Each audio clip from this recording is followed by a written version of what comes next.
best you can. That's your traffic and weather for your Friday here on the game.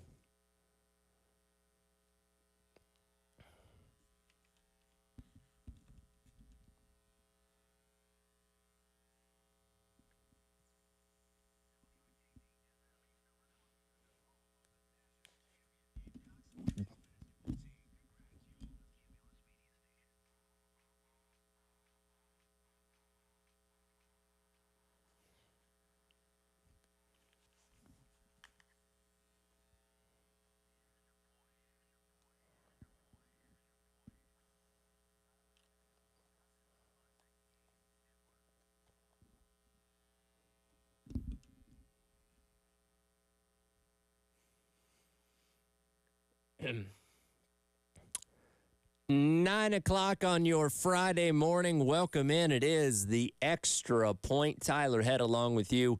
Second day of August. Happy Camp Day, everyone. Yes, South Carolina officially hitting the practice fields for the first time today as we get set for a 29-day run. That's right, 29 days until kickoff between South Carolina and Old Dominion on August 31st. And we will, right now we're locked in football all the way until mid-February if you count the NFL. We had the Hall of Fame game last night. We'll get to some of that coming up in just a little bit. But, man, when that calendar finally turns to August, it is so refreshing because it feels like we kick it into another gear. Now, the month of August is so interesting because there's the initial hype of camp starting and, the initial reports coming out of it the first couple days and all that kind of stuff. But then, we get to that kind of lull in the middle of it where everything's kind of the same. We're not really learning new things. And then that last week of practice leading up to the start of the first game is obviously where that excitement really gets to that all-time high. So still got a little ways to go. Still got a little bit more waiting to do, but we are right on the cusp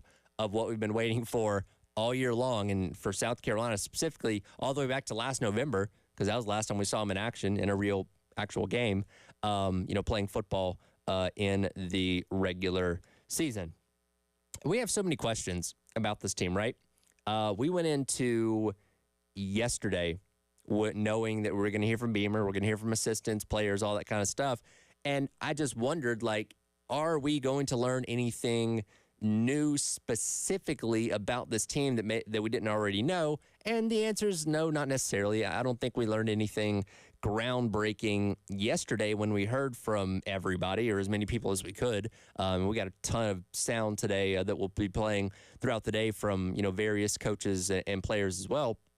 But some of the insight and some of the thoughts and ideas of how they're approaching practice and things and camp and all that was interesting to hear, from everybody yesterday out at the South Carolina, media days. And again, we're not going to know the answers to a lot of questions until we start playing games. And even then, it may take a couple of weeks for us to really get the true idea of what some things are.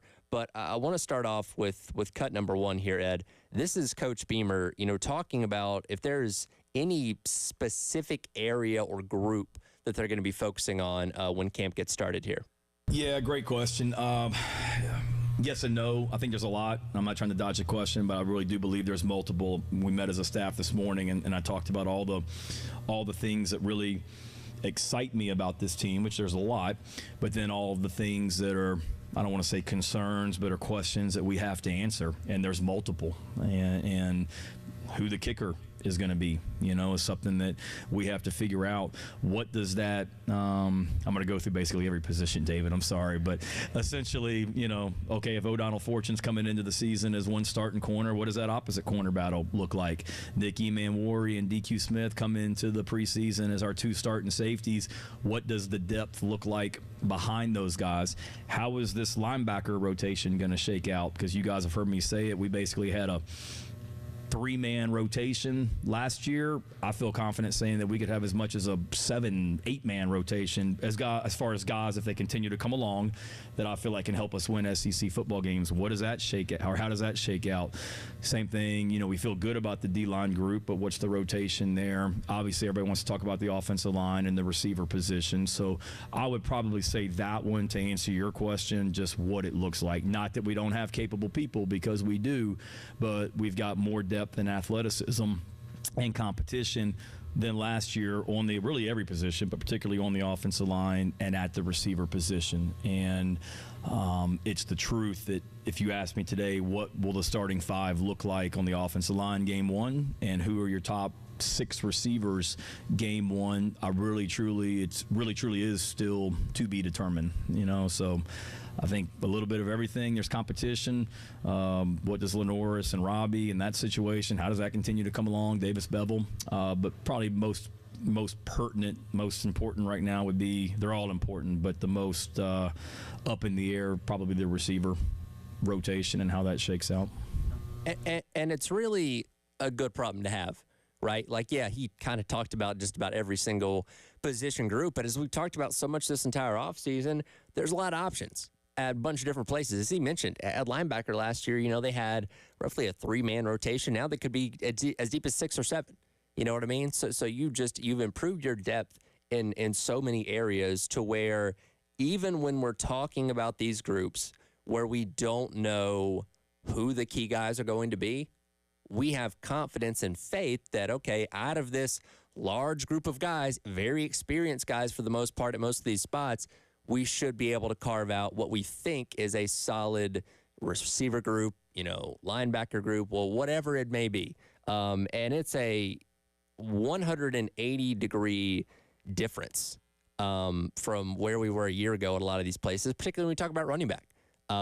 Again, we've kind of beat this drum a lot, but running back was a spot that we went through, the spring last year anticipating like, South Carolina is going to be able to find another portal running back, somebody from a Power 5 or something like that, which, they went after Logan Diggs from Notre Dame, and he ended up going to LSU. And after that, it was like, okay, well, you're kind of stuck with what you have, and that being Takarion Joyner, who had never played running back at this level before, Mario Anderson coming up from D2, Juju McDowell, who played sparingly in his time up to that point, South Carolina, and DJ Braswell, who's a true freshman. Like, you didn't have a lot of faith and hope that was going to be one of the best running back rooms in the SEC, and now that's completely different. You have a guy that's proven to be one of the best backs in the SEC in Rocket Sanders when he's healthy, that's gone out there and been able to prove that in previous years. And again, that's just one group. The wide receiver, yeah, we don't know how that's going to shake out. We don't know who the main guy is going to be. We have names. We have ideas. Gage Larvadain is somebody that we hear about a lot. There's the hope that Nick Harbor is going to take that next step. We'll get to him in just a moment. But, it's, I don't know if embarrassment of riches is kind of the right way to phrase this, but you got a lot of options, and out of those options, you should be able to carve out good depth and good production on both sides of the football that hopefully leads South Carolina putting together a better season than they did a year ago. And look, injuries are unavoidable. No matter what, there's going to be somebody get rolled up on, somebody gets tackled the wrong way. Injuries just happen. It's part of the game. But building the depth that this team has, you're putting yourself in the best position to be successful should injuries bite you. Hopefully, knock on wood, not to the degree that they bit you on the offensive line a year ago, because I don't know many programs around the country that could have been able to make do and put together a great offensive line with what South Carolina dealt with on the injury front last season.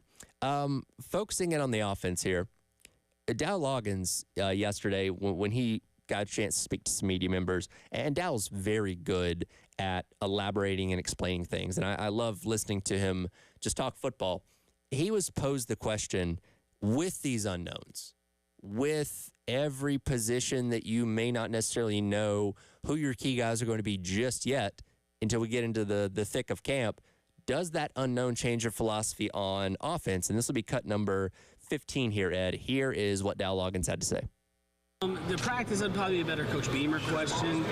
From the offense, it is definitely changed. I mean, you lost a quarterback, in my opinion, that was as good as anyone in a first-round draft pick, wide receiver, and including Trey Knox, who's with the Vikings now. So you lost probably, I don't know what the percentage was, but it's a huge chunk of your production offensively. So now it's about finding guys that can replace those guys, and it's almost a Moneyball theory. Is you're not going to replace Xavier Leggett with one person. We're going to need 3 people to do that. And you're not going to, Lenore Sellers is not going to be Spencer Rattler. Right, Spencer Rattler started 30 games by this point in his career, but he needs to focus on doing his job and playing well. And we need the other 10 guys around Lenore, if it continues to trend, and he is the quarterback, to play well. And it's going to be more 11 guys playing well versus 2 superstars that keep you engaged and provide production offensively. And I think that's a really important way to look at that because, yeah, you lost 2 highly valuable pieces on your offense in Spencer Rattler and Xavier Legette, in addition to Trey Knox and, Nick Arzullo, some guys like that. Obviously, several guys have moved on to the next level, but you don't have to replace a first-round talent with another first-round talent, as he mentioned there. As much as we'd love to see Nick Harbor blossom into being the wide receiver we all hope he can be and bust out a 1,000-yard season, if he doesn't, that's okay. Because you can have everybody else in that room collectively picking up that slack that Xavier Legette has left behind now, that void that he leaves in your wide receiver room. So and just off the top of my head, since we mentioned it a moment ago, if Gage Larvadain and Nick Harbor can combine to, haul in 1,500 yards together and have double-digit touchdowns, that's still pretty good. That's just spreading out the load a little bit more compared to being more specific on Xavier Legette a season ago. And again, we're speculating because we just don't know. And we don't know how things are going to shake out, particularly when it comes to that, wide receiver room as well as many other places on this team. And as we've talked about as well, going back to the conversation that we had with Dow Loggins last week at Birdies with Beamer, we haven't seen the full complement of what he's able to do with a playbook yet because he was so hamstrung a season ago dealing with injuries and dealing with all those kind of things that probably prevented him from being able to flex as much as he would like to with his offensive scheme. So now that you have a clean slate, you have a different type of quarterback in Lenore Sellers that brings a whole new skill set to the table, as well as bringing in all these experienced guys. What does he do with it? I saw a lot of people getting very frustrated with Dow Loggins. And maybe some of his situational play calling could have improved a little bit. But overall, given what he was working with, I don't think it was a horrible season when it came to calling plays for Dow Loggins. And now, again, knock on wood, assuming everybody can be healthy, I'm excited to see what he's going to be able to do with a full complement of weapons. And, again, this new fresh young quarterback that offers a very exciting skill set like Lenore Sellers does. So going to be interesting to see what Dow Loggins going to be able to do this upcoming season in year number 2 as the OC at South Carolina. We have reached the end of the week, and we've been running the promotion all week long for the best moments in Gamecock history since the year 2000. We have our 4 winners. We've finished all of our media polls on the Twitter account for the week. We're now going to take those 4 winners into another poll coming up on Monday. Going to run that through the week. And then the following Monday, August the 12th, we're going to crown our overall winner, and we'll talk about it plenty in depth that day on whatever that moment that you deem the greatest Gamecock moment since the year 2000 to be. Again, this is all sponsored by our friends over at Columbia Craft at 520 Green Street down in the Vista. And again, keep your eye on 1075 The Game's Twitter page next week for that final Twitter poll. I just spent a few minutes there talking about Nick Harbor.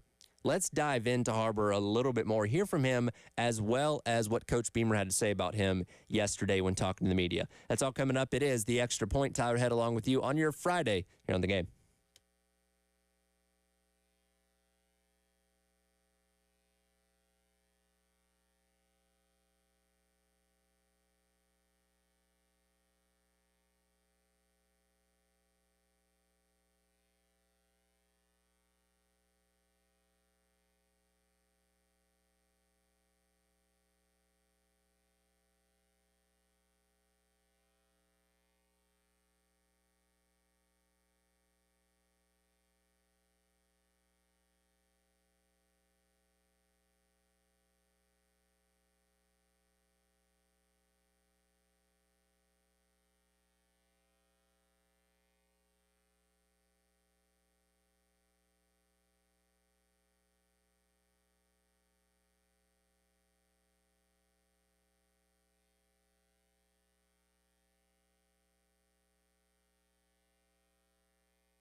what you said. Spending countless hours and having very late nights. I'm talking about leaving the facility sometimes at 11, 12 o'clock. It's just, I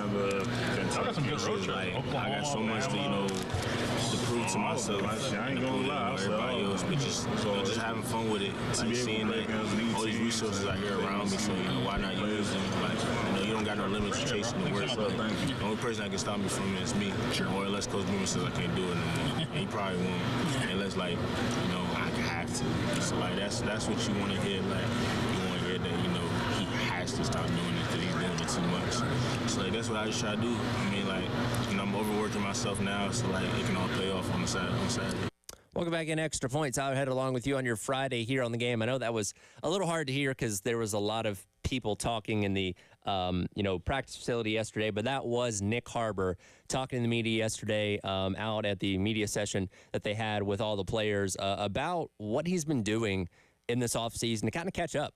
Because remember, he spent the majority of this offseason focusing on track stuff. It was only roughly a month ago that he stopped doing track stuff and was able to fully focus on football activities. And as he mentioned there, again, I know it's kind of a lot of voices to hear, but he's like, hey, I've been at the facility as late as I can be. Some nights I'm not leaving until 11 o'clock or so. I'm watching film. I'm doing this. I'm doing that. I'm meeting with these guys. I'm doing everything that I can possibly do to expedite the process of getting myself ready to go for when the season starts. And again, we all understood when Nick Harbor got to South Carolina, this was going to be the deal. He's a football player, but he's also has these aspirations and the abilities to be an Olympic sprinter with track. And he's going to have to balance the two, and we're going to have to understand that with him. And again, up to this point, it's gone fine. And seeing him do what he was doing at the track level, almost being good enough to qualify for the Olympics this summer, was really, really neat to see. And we certainly hope that that's going to continue to improve over these next couple of years. But you can't deny the fact that he was a little behind the eight ball, given the fact that he was just not there for a lot of what happened in the spring and summer up to this point. Now, that being said, and we'll get to Coach Beamer's thoughts in a minute, he was doing everything that he could, given the parameters he was working within, to make sure he was as caught up as possible. But there's a difference between, being there, hanging out with the receivers during practice, and actually being out there running the routes and doing things like that. But he said the kind of thing that you want him to say, that he's been doing everything within his power to get caught up and get up to speed for when this season does start. And there's no denying his hype is very, very high right now. Obviously, us within this fan base are expecting a lot in year number 2, given the little glimpses we saw a season ago and what his star ranking and athletic skill set tell you he should be able to do. But also, you have the video game, right? He's been the talk of a lot of people around the country. I stumbled across a YouTube short last night where this guy was saying, hey, here's this dude at South Carolina you may have not heard of yet, but he's an absolute freak in this game, the 99 speed, the whole 9 yards. So he's garnering a lot of attention, and there's going to be a lot of eyeballs on what he's going to be able to do this upcoming season. Let's go cut number 10 here, Ed. This is Coach Beamer yesterday talking about Nick Harbor and all the hype that surrounds him. Nick Harbor needs to continue to work like he's been working. I think the fact that he's putting forth the effort. Even when he was busy with track in the spring, he was at football meetings every morning when he was in town. He was on the practice field with us when it didn't interfere with track. Not practicing, but at least out here with us. And then the fact that he was out in Oregon for all of their stuff, and then immediately afterwards said he was not going to pursue the Olympic thing this year, and he was ready to start focusing on football, I think says a lot about, what he's about. And then the thing for him is Nick's just got to continue to work. I mean, you think about it, Mike Furry's been our receivers coach, and he's never actually worked with Nick on the practice field yet. So tomorrow will be the first time that Mike and Nick have ever worked together, because Nick didn't really go through spring practice. Now, they've been meeting a lot and things like that and doing some summer workouts that we're allowed to do within the rules. But as far as actual practice, tomorrow will be Nick's first practice with Mike. And so we've got to get him better and a lot of our receivers better. But I think the thing for him, yeah, he's big.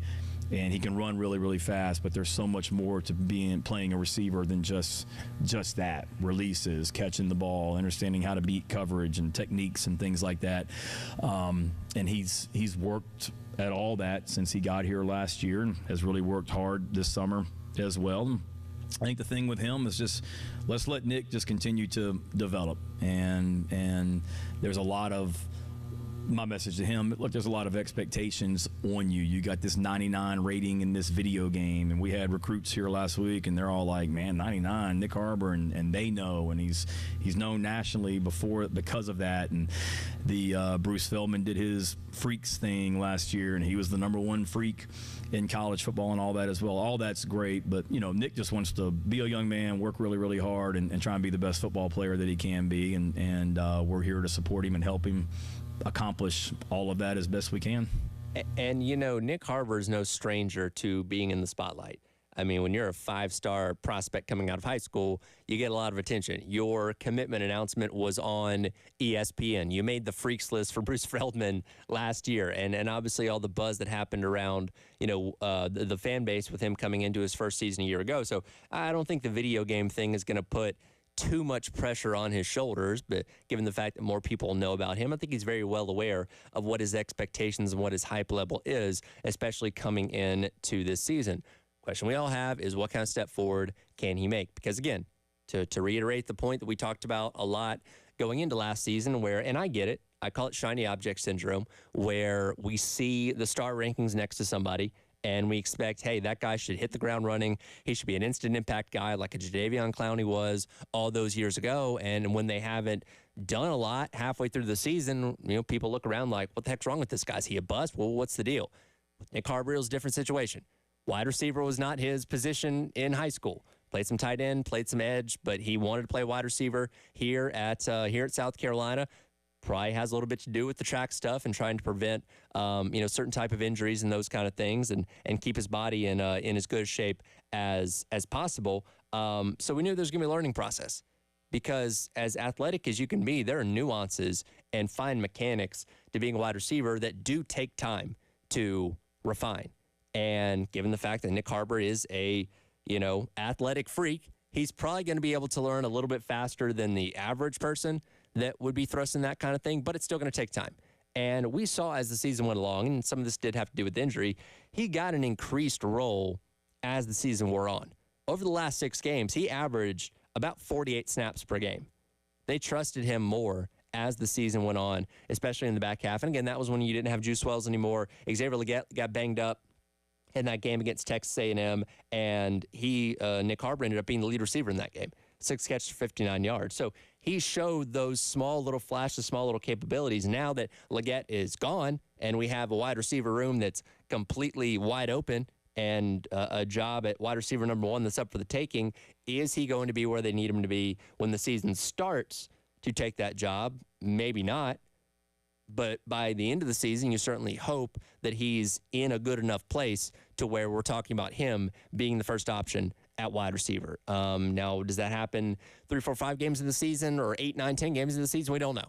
It's just going to be one of those things we have to wait and see on, and I get it. I know people are very impatient. They want this guy to go out there and live up to that 5-star potential and be the superstar that everybody's building him up to be, and hopefully he ends up being that way. But we're going to have to see it happen on the field before we can say, hey, there it is. You know what I mean? Now, there's a lot of hope and optimism that it's going to happen, but it is kind of the wait and see thing with Nick Harbor. But I have faith. I have faith that he'll get clicking at some point this season. May not be right out of the gate again, so don't freak out if through 2 or 3 games he only has a handful of catches and hasn't been featured as much on the offense. Give it some time. I think it'll all end up working out exactly how everybody is hoping that it's going to work out.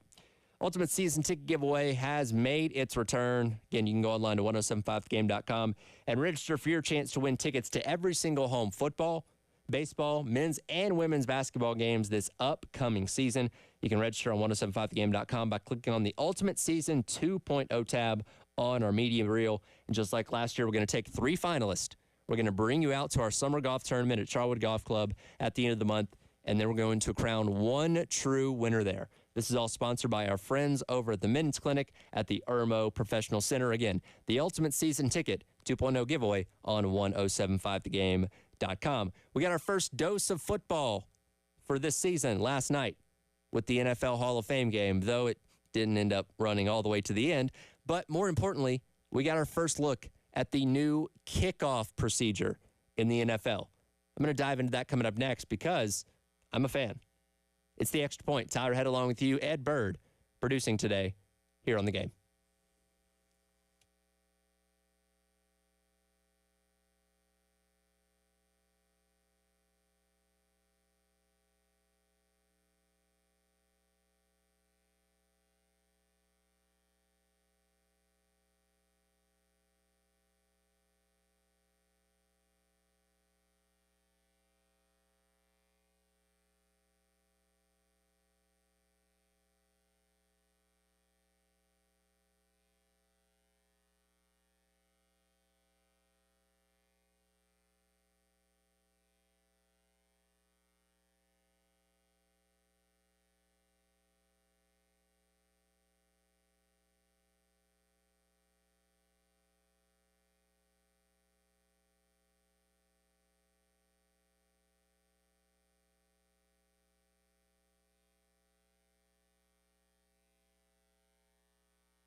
have seen in the NFL. Teams kick off from the 35. The 10 players in the kicking team start at the opponent's 40. At least 9 receiving team players must be in the setup zone between their own 30 and 35. Play begins when the ball's touched or hits the ground in the end zone or landing zone, the area between the receiving team's goal line and the 20. Touchbacks that land in the end zone are brought out to the 30. Touchbacks that roll into the end zone from the landing zone are brought out to the 20. You got all that? We're going to hang on for dear life tonight, but man, is it going to be fun to watch this unfold. Did you get all that? There's going to be a test later. Hope you wrote it all down. Welcome back in. It is the Extra Point. Tyler Head along with you on your Friday. It is our Talking Hardwood segment brought to you by our friends over at Georgia Pacific. And in this segment, I guess we're talking about hard rules. The new NFL kickoff rules, as you heard Joe Buck walk you through it, all the procedures there last night on ESPN's broadcast of the Hall of Fame game. And this is the primary reason why I wanted to watch the Hall of Fame game, to see how this looked. And I liked what I saw. We had, I think, only one touchback in the game last night. Had a couple returns. I think the farthest one went out to the 32-yard line. And, you know, it's something that's going to progress over time.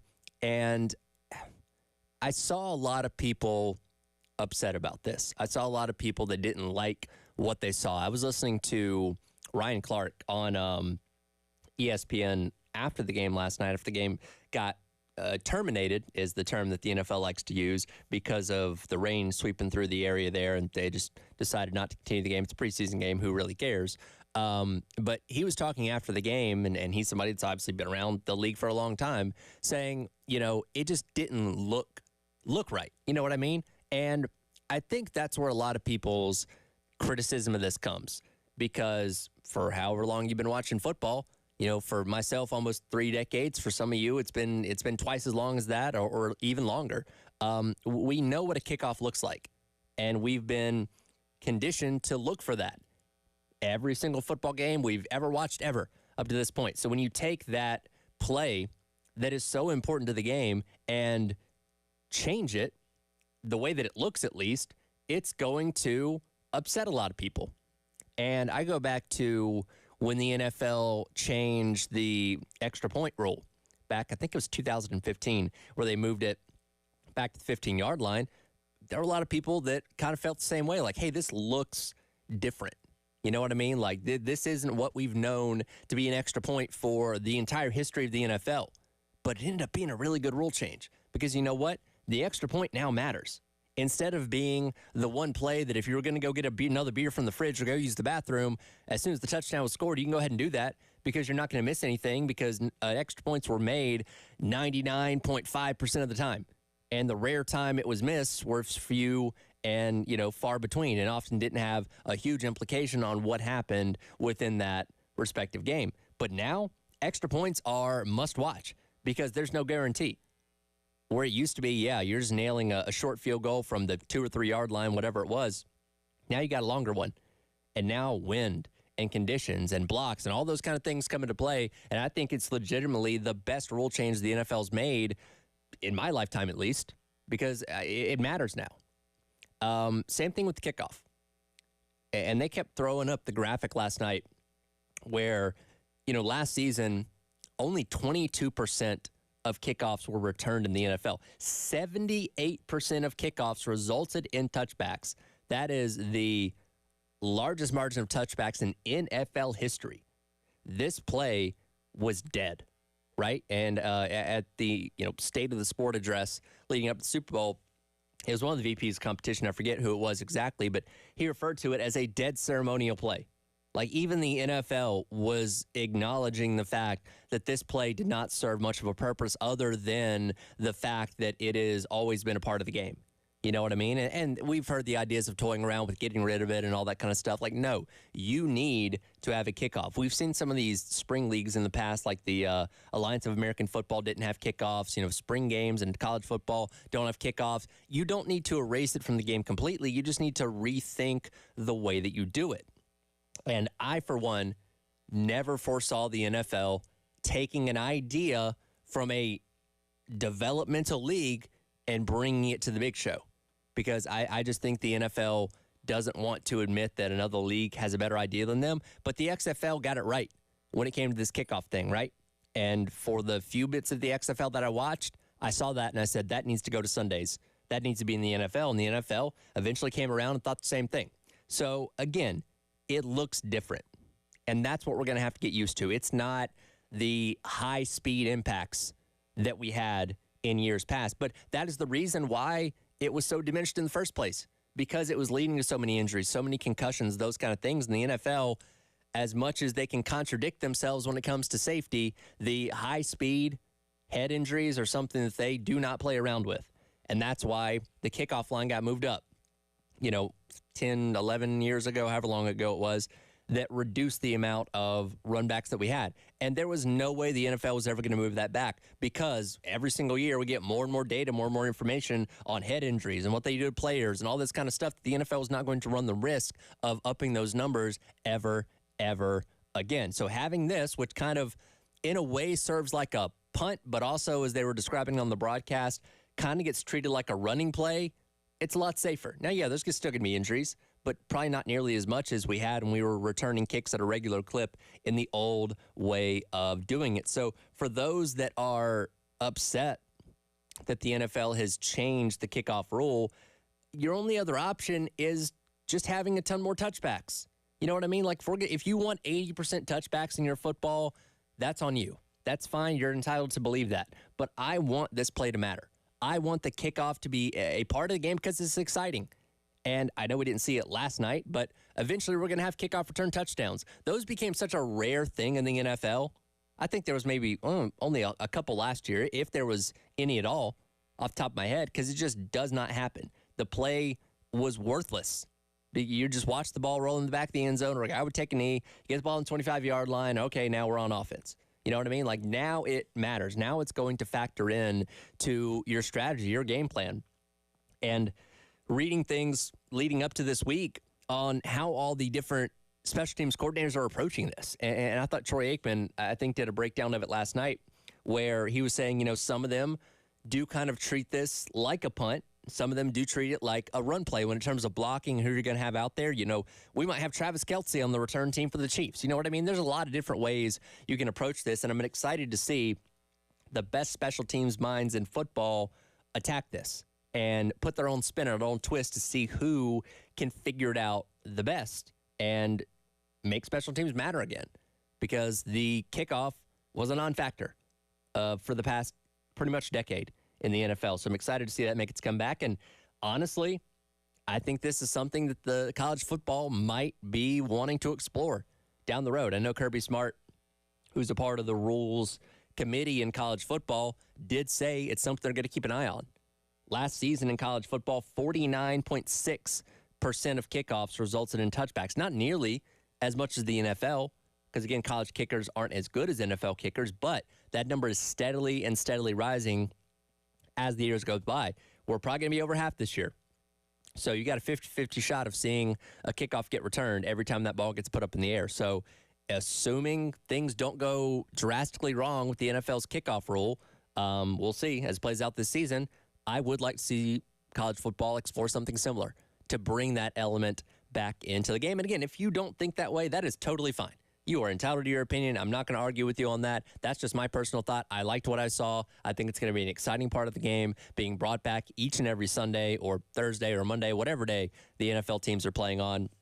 And I'm glad to see that it factors back in to the highest level of professional football, because there's so many guys. Devin Hester is getting inducted in the Hall of Fame this weekend. His entire career was made on what he did on special teams. With the current NFL kickoff rules prior to this year, a Devin Hester could not exist.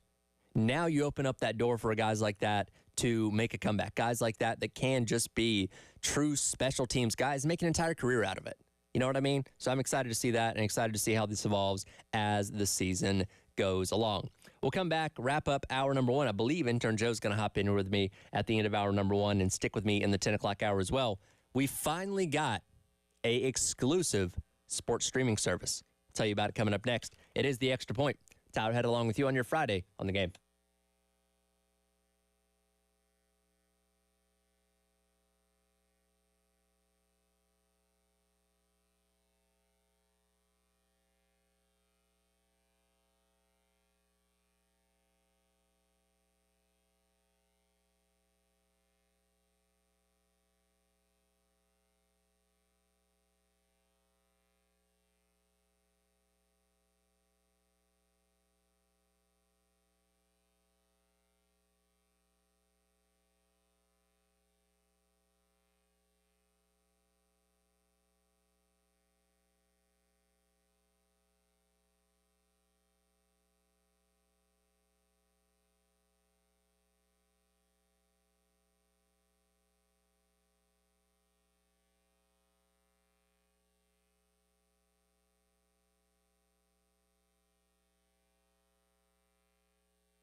Welcome back in. It is the Extra Point. Tyler Head along with you here on your Friday on the Game. We'll get intern Joe from Gamecock Central in with us here in just a little bit. And he'll jump in here with me full go for the 10 o'clock hour. Do want to remind you real quick, as I mentioned a little bit earlier with our Ultimate Season Ticket giveaway, our Summer Golf Classic out at Charwood Golf Club in West Columbia makes its return Thursday, August the 23rd. Actually, that is, that's Friday, August 23rd. Excuse me. It's day before week 0. We're going to be raffling off football season tickets. We'll be giving away the Ultimate Gamecock season ticket giveaway as well. If you want to take part in the Summer Golf Classic, you can sign up for a foursome by giving Charwood a call at 803-755-2000. We hope to see all of you there as we get football season kicked off with our annual Summer Golf Classic. As I mentioned a moment ago before we went into the break, for a long time, we've been in this like streaming era of television for a little over a decade now. You know, it started off with Netflix and Hulu and those kind of things, but it's eventually blossomed into a lot of different options when it comes to how you watch TV.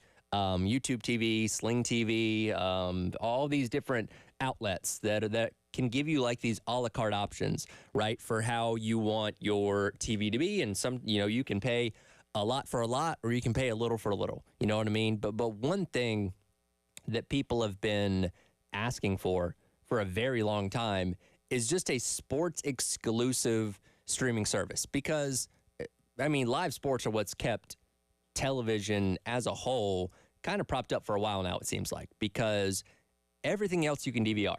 Like the Bachelor, right? When they run their commercials on ABC, they tell you to DVR it because they know most people are not making appointment television like they used to. You know, it used to be, oh, hey, everybody's at home on Thursday nights at 8 o'clock and they can watch this show or whatever it may be. But now it's like we know that, people are off doing things or have other things that occupy their time where they're not focused on television except for live sports.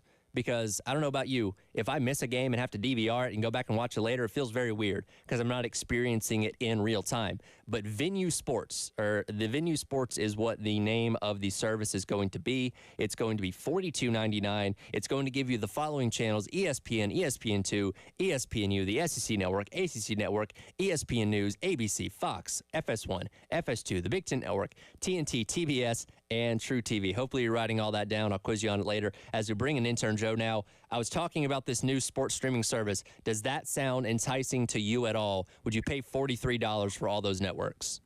Yeah, I'm going to be honest, Tyler, probably. I would pay all that money for those streaming services. If it's all looped into one, honestly, it cuts a cord on cable for somebody like, me and my generation, our generation, we know, sure. Streaming's such a big thing. So like, and to not have my laptop hacked or something like that from one of those streaming services or something, I'll pay $50 a month for all of my sports to be in one place. It sounds really, really nice. I was going to say, I'm not going to accuse you of going to Reddit and clicking on those illegal streams for certain sporting events, but there are a lot of people out there that do those things.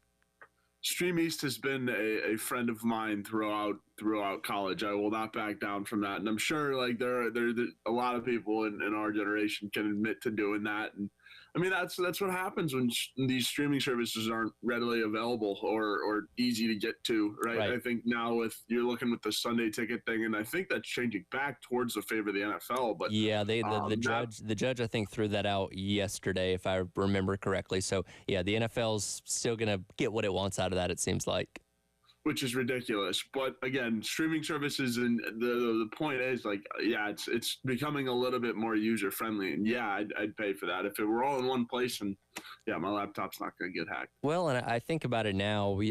I know streaming services when it first came out with like Sling and YouTube and stuff like that, it was like $40 a month, which was pretty reasonable, but that price has steadily increased where now it's like, $70, $80 a month, almost rivaling what traditional, cable is to this point. So if you're like a lot of people who only want to watch sports with your live TV, you're essentially cutting your bill in half with a lot of those things by only paying $43 a month to get those exclusive sports channels. And I thought it was really important that they did loop in the TNTs, the TBSs, the True TVs, because that gives you the ability to watch March Madness as well, which, those networks 99% of the time aren't showing sports-related stuff. You do have the NBA on TNT, at least for this upcoming year, but it's good that those are included. Let me double-check this list here.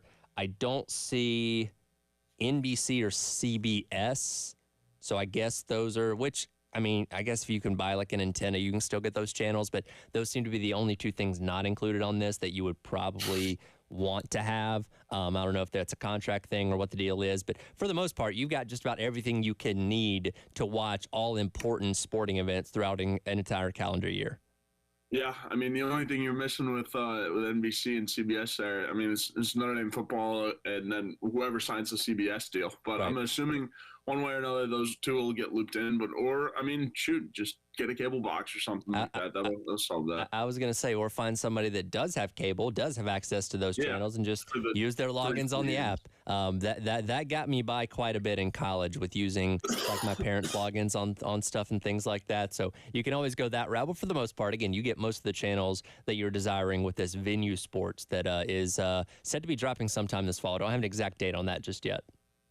Yeah, again, shout out to the Machicas because I'm still using the NBC or the Xfinity from back in the Midwest to watch my NBC and CBS. So clutch. I was going to say, don't you hate it when they do like the, hey, we need to access your location, and it's like, oh, actually, you're not on the Wi-Fi of the host of this or whoever pays the bill, or you're too far out of the range and you can't watch or things like that. Like, come on, why we got to crack down on those things? That's what I'm saying, Tyler. That's what I'm saying. Let the college kids have some free streaming for once. It's not going to kill the laptop. It's bad enough that Netflix doesn't let you share passwords anymore. Oh, yeah. Yeah. The limiting of number of screens and whatnot on streaming services needs to be changed. It's BS. Absolutely ridiculous. Well, now that Joe's in here with me, we'll get back in to hearing a little bit more from what the coaches and players had to say yesterday at Media Days. The South Carolina football camp gets rolling today as we are just 29 days away from kicking off the season. They'll take on Old Dominion in week number 1 at Williams-Brice Stadium. 1 hour down, to another hour to go. It is the Extra Point. Tyler Head and intern Joe hanging out with you on this Friday on The Game.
10 o'clock, hour number 2. Welcome back in. It is the Extra Point here on The Game. Tyler Head and intern Joe hanging out with you on this Friday as we do each and every week. I guess, intern Joe, I forgot to wish you a happy opening day of camp.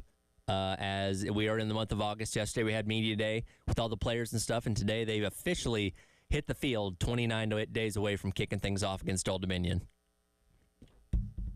Opening day of camp to you as well. Shout out to all the dogs that are, finally getting their chance to shine in front of this coaching staff and get things rolling, right? The competition is underway for the limited 22 spots on the field. Obviously, we've got a pretty good knowledge of who's going to fill most of those, but to the guys that are competing for open positions and for spots on the 2 deep, congratulations. And it's finally here. Work your butt off, right? So I'm excited for those guys who get the chance to go out there and work for the first time and see what college football is all about. And this year, more than any, as we've talked about this entire offseason, there's so many questions. I mean, there's only a handful of spots that you can definitively say, okay, I feel like I know exactly how this is going to go. And really, there might not be any spots that you can actually say that about because there's so many new faces in, so many guys have switched around and that kind of stuff, to where you do have a lot of returners as well, but just so many new guys from the portal, so many freshmen that we're excited about. Like, this is truly a new team coming into this season. Yeah, it really is. And, I think with the newness of it all, it begs the question of, like, the range of how good this team can be, right? Because, you could see them winning 4 wins and you could see them winning 8 games, right? And so that's the range of it in the SEC too. And when you have, guys like Lenore Sellers and Nick Harbor, who are still, I'm firm enough to say unproven yet, right? They need to go out and have a big year. We know what kind of talent they have and how gifted they are. Now they just need to go out and show it. And when you have as much talent as you do on the defensive side of the ball as this team has, like, there are some very realistic, wins there that you shouldn't necessarily, like LSU, Kentucky, are very, very winnable games. Mm-hmm. And you're going to be able to have the opportunity with this roster, at least in my eyes, to play up to your competition standard, right? I think that's been something that this program hasn't been able to do in the last couple of years. But now, you'll, at the very least, like, if you run into a giant like Alabama, like when you run into Alabama and Oklahoma, you'll be able to play up to their standards, even in terms of ability, Tyler, I think, you're on the same tier, or you're getting close to it, right? You might have some of the same ability, but just not as much as the Georgias and Alabama. So you're close, and that's what the season's all about proving, is that you're not far off. Absolutely, and that all starts with Lenore Sellers coming in as first season as a full-time starter, here at South Carolina. And I thought Beamer was asked a very interesting question yesterday when talking to you guys in the media. What does it say about Lenore Sellers that he was willing to come in here to a place where he knew that Spencer Rattler was already the guy, that he was going to have to sit for at least a year, as opposed to maybe going somewhere else and being able to start right away, like so many freshmen, especially highly talented ones like him, desire to do in this day and age football. Here is what Coach Beamer had to say about that. Yeah, I think that's a great point, in that he could have won a state championship and had other schools obviously recruiting him. He wanted to stay at home and came here. But I don't want to speak for Lenoris, but I think it was very much got a chance to sit behind and learn from Spencer for a year. You guys have heard me say it a bunch. I saw Spencer do that with Jalen Hurts at Oklahoma as well. So I think the opportunity, one, stay in state, come to the University of South Carolina. It's not about, I know everybody wants to play immediately and it's about instant gratification. I think he saw it as a year to redshirt and get stronger and learn the offense and put himself in position to have a great 2024. But not just Lenoris. I got all the respect in the world for Robbie Ashford. He's essentially did the same thing coming here to compete as well. And that, Robbie, a lot of the quarterbacks, you guys know that we were active in the transfer portal market for quarterbacks, and there are some quarterbacks that went to other schools that wanted to come here, and rightfully so, because of what we did with Spencer in the portal, or what Spencer did coming here out of the portal. Wanted to come here, but they wanted to be promised the starting quarterback job. And right back there, that core value says compete. I'm a fraud if we don't truly compete. So I didn't promise the job to anybody, including Robbie Ashford or Davis Bevel, but both those guys came here for the opportunity to compete. And I think it says a lot about those guys as well, that they didn't want something handed to them. Lenoris knew he needed to come in here and work. Nothing's been handed to him, but I think it goes back to him, the kind of person he is, his mom and dad, and high school program he's coming from, and saw the benefits here at South Carolina so much better and more for him long term and not just immediate. And I think about how beneficial that is because, yeah, I mean, he could have gone to plenty of schools and started right away. And we were talking about Sellers going into his second year as a starter at, I don't know, Virginia Tech or something like that. Just insert whatever school you can think of, there. But he chose to sit behind Spencer Rattler, who, again, ends up getting drafted last year, was, a guy that came out of high school as a 5-star with a lot of talent and a lot of experience under his belt. And I think about how valuable that is for a guy like Lenoris Sellers, not only to be able to learn from a guy like Spencer Rattler, but also get the rapport with his teammates, because this is a guy that is looked to as a leader, despite the fact he's 19 years old or whatever it is at this point in time. And you see that from when we hear from coaches, when we hear from players, like he's looked at as a leader and people respect him that way because he's been in the program, because he has gotten up to speed with everything through 1 year. And now he's ready to take over the reins and lead things himself, which is so valuable for being able to be here for the year that he was already. Yeah, most definitely. I'm very excited about Lenoris Sellers, as is everyone else in the rest of this fan base. If you've been playing the video game for the last couple of weeks, you know how good he is. Same goes with Nick Harbor.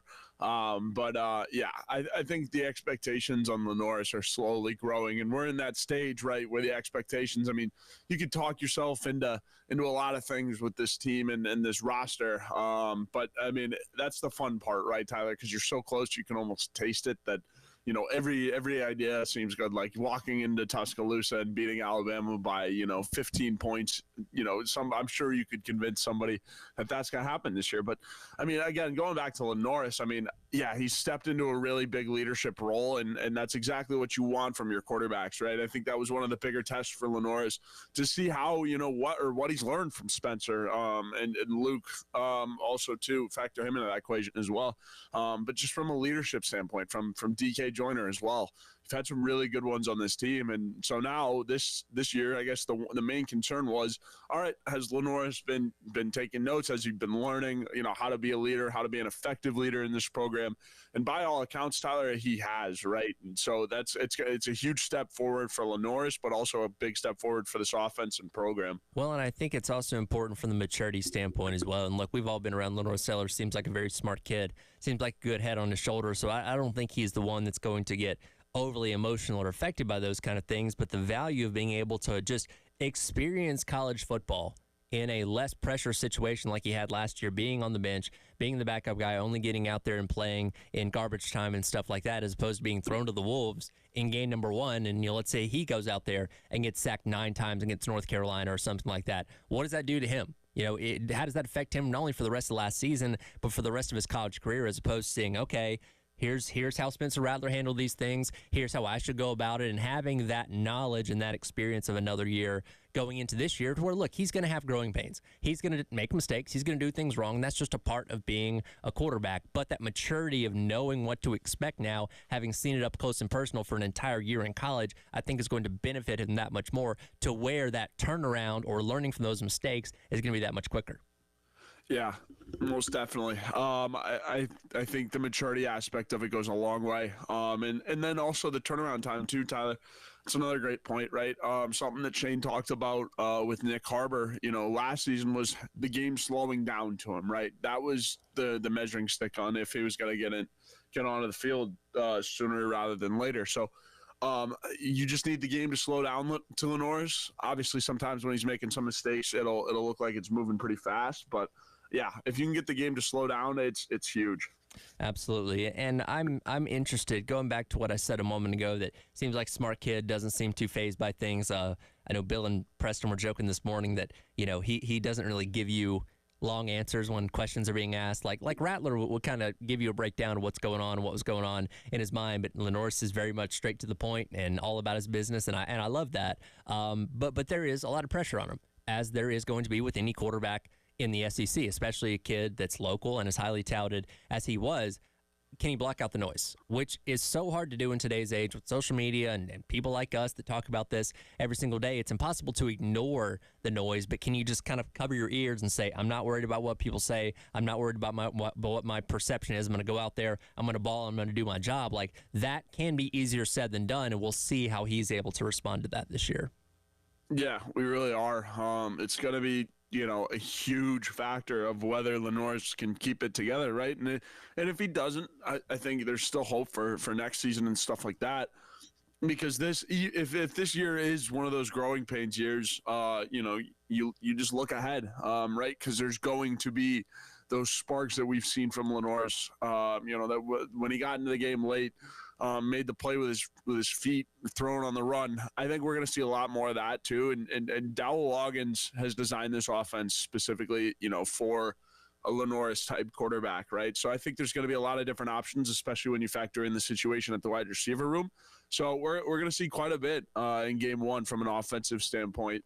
I think they're going to put all the cards on the table and just go from there. They're playing with house money this year for sure. And it's something that's going to evolve as the season goes along. And Loggins has talked about that. This is a brand new offensive, really, identity when you bring in a guy like Sellers and what his skill set is, up to this point, in addition to having a revamped wide receiver room, revamped running back room, obviously still trying to figure out what the offensive line is going to be. So it's something that, even I'd say through the first couple of games of the year, like once we get past the LSU game, I don't think we can say definitively that's all the offense is going to be. Like, it's going to evolve as the season goes along and can get better. Hopefully we'll get better, especially as you get into those tough games in the month of October. We will certainly see how that does continue to evolve. Appreciate everybody checking us out on the Game TV, sponsored by our friends over at Shepherd's Glass and powered by Integrated Media. You can go to youtube.com, search the Game TV, and watch us all day long. Coach Beamer spoke a little bit about College Football 25 and his son's journey in Road to Glory. I wanted to bring that up, as well as talk about how this game is creating hype for Nick Harbor, too. We'll dive into that coming up next. It is The Extra Point. He's Intern Joe. I'm Tyler Head on your Friday on the Game.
Welcome back in. It is the Extra Point. Tyler Head intern Joe hanging out with you on this Friday here on The Game. And if you've listened to this show for any period of time, you know anytime we can work in College Football 25, we are absolutely going to do that. And I thought it was really funny yesterday. Coach Beamer, he was asked a question about Nick Harbor in reference to his 99 speed rating and all the buzz that he's getting around the country of people taking notice of him before the season ends up starting.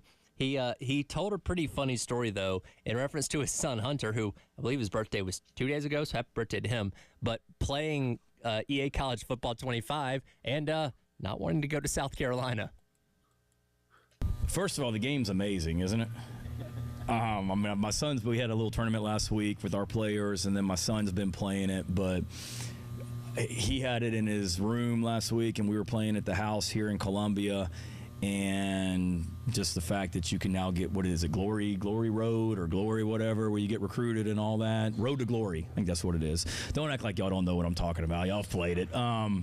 But he chose to go to a school in the game because they promised him the starting quarterback job as well. So clearly I failed with my son that and that whatnot. And then he tells me he started playing a season with the team that he went to. He went and played for Mississippi State because Mississippi State promised him the starting quarterback job.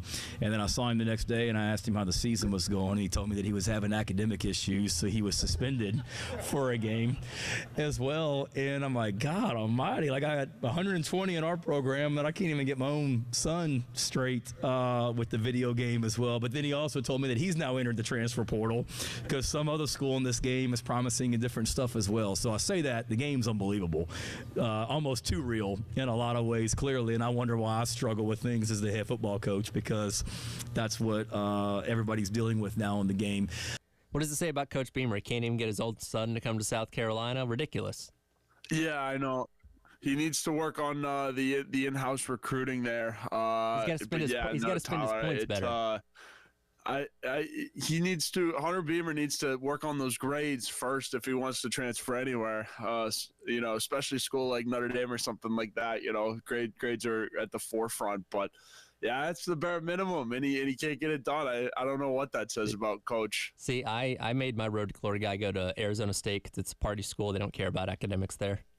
There you go. I started down at Memphis, had to get some barbecue, and then transferred up to Notre Dame, and then down to South Carolina as one does. But like, if your dad is a head football coach, don't you think you should go to the school that, or I guess, well, technically, I guess from the way he phrased it, Carolina was not offering him the starting job, though. Beamer's thing is compete, so he doesn't offer anybody a starting job. But man, it's your own son. You know what I mean? Yeah, no, and by the way it sounds, Tyler, it's like he sounds like he didn't offer his kid the starting job, and then Hunter took the other way, took the other route. Obviously, Coach's wife went to Mississippi State, so choosing alliances in the Beamer family, splitting this thing apart. We'll have to stay on top of his transfer portal process and see where he ends up. But that again, as I mentioned, he went on, told that little story in reference to a question about Nick Harbor and the hype around him going into this season, not only from the standpoint of us in the fan base here that know what he's capable of, know what his skill set is, but now everybody taking notice of him with this video game and his 99 speed. And I was scrolling through YouTube shorts last night, and there was a video like, hey, hear about this guy about South Carolina. He's ridiculous. He's crazy. Watch out for him this upcoming season. So the hype is getting bigger and bigger. And I don't doubt that, Nick Harbor is very aware of that, but it's going to be so interesting to see, especially considering the fact he's only just been back into football for the past couple of weeks here after ending his track stuff for the summer. What kind of step forward can he make? Like, I know so many people are going to expect him to go out there and grab 6-7 balls in those first couple of games and haul in some touchdowns. It may not be that. It may be middle to late of the season before we see him hit his true potential. It's just like everything else on this team, we just don't know yet. Yeah, Tyler. He should be making a big, I would expect a big leap, even though he hasn't been working with the team in a full capacity, in the spring. I still think he's been doing football related, he's been still working on his athleticism. He told Gamecock Central's very own Jack Veltri that he's been hitting the jugs machine with 1,000 catches a day or something close to that, which is wild. And that's exactly what you need because, his hands is something that Nick really needs to work on and has been working on this offseason. So I expect even like it's one little added piece to the element of Nick Harbor that could make him so much better and really live up to that video game kind of style hype that we've been seeing with him. And yes, he is astronomical in the video game, and sometimes there are the expectations from the video game that transfer into reality, but then also, Tyler, there's such thing as the Madden curse. So like it goes both ways, and so it really comes down to, has the player been working this offseason, and have they been doing their 1/11th when the lights aren't on. Mm-hmm. And I played that clip a little bit earlier from when he was talking to Jack, and he's saying, yeah, I'm on the jugs machine all the time, I'm in the facility until sometimes 11:30 at night. I've been meeting with Coach Furry. He's not, and to kind of put it in perspective, Coach Furry, I know the wide receiver coach role was kind of a roulette wheel at the beginning of the year, but we eventually got to Mike Furry being the head coach by the time spring rolled around. But, Beamer said yesterday, like, yeah, I mean, Harbor's not worked with him at all outside of just meeting with the other wide receivers back in spring camp. Like, today's the first time they're going to have one-on-one actually on the field and tangible football drills. That kind of puts into perspective just like how busy Harbor was with the track stuff, which again, we all understood. We all know the situation when he came to South Carolina that was going to be part of the deal. But it's like, okay, now in the next 29 days, how much progression can you make? How much development can you get out of 4 weeks of practice to be ready to go for game number one? Because, again, he got better as the season went along. I brought it up earlier. He was averaging about 48 snaps a game in the last half of the season, was a leading receiver against Texas A&M. So he garnered more trust and got better as the year went along. How much does just kind of being away from football for months in the capacity of on the field affect that? We don't know. Now, again, he's an athletic freak, and I think he could get back up to speed more than the average player probably could, but we're going to have to wait and see. Yeah, no, I agree, Tyler. I think him and Mike Furry are going to be a really, really good combination. Mike Furry, obviously, is someone who's done it all, seen it all in terms of a football standpoint. And then you have a kid who has the potential to do it all and see it all. So I really like it. I think Coach Furry's a really good football coach and, a really good motivator, right? And I think he's different to what Nick Harbor has been seeing in that room for the last couple of years. So I think, Mike Furry gets the wide receiver room back on track. He was a perfect guy for the job. He's been great so far. He's been great in recruiting. So I think the biggest instrument to Nick Harbor is Mike Furry, and how quickly can they all, bond together and obviously get things from a chemistry standpoint on track. But then as soon as you're on the same page from a chemistry standpoint, I mean, you're just competing.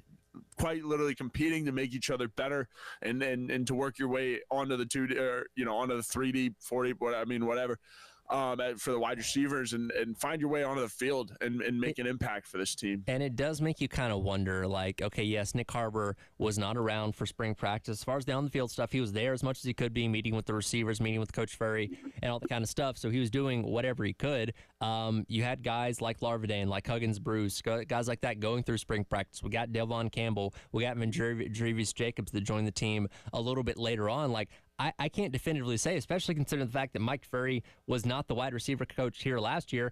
I don't really know if anybody has an advantage going into camp of like, well, I've been here longer. Well, I was in spring ball where I've done this, I've done that. Like, I really do feel like everybody's kind of on equal footing going in as we try to figure out who the guys at receiver are going to be.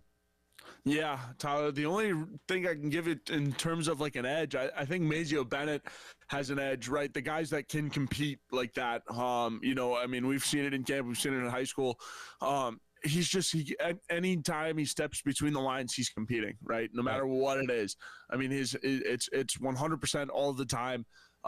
In just competition, right? If it takes, talking to the DB a little bit, that's what it takes. And so, Mazio is going to go that 100 miles an hour all the time. And I think there are a lot of other guys in that room that are similar to Mazio. But other than that, I mean, I think competition and competing like that is the one advantage that you can have in this room at the moment. And Dal Loggins talked about Mazio Bennett yesterday specifically as well. And I hope he's not the guy that's just that name in camp or that name in spring ball that everybody's like, oh, wait do you see this guy? And then when the season gets here, we never hear about him. I do think he's going to have a good chance to play, especially with how wide open this room is. And hopefully he lives up to the hype that's been put on him so far.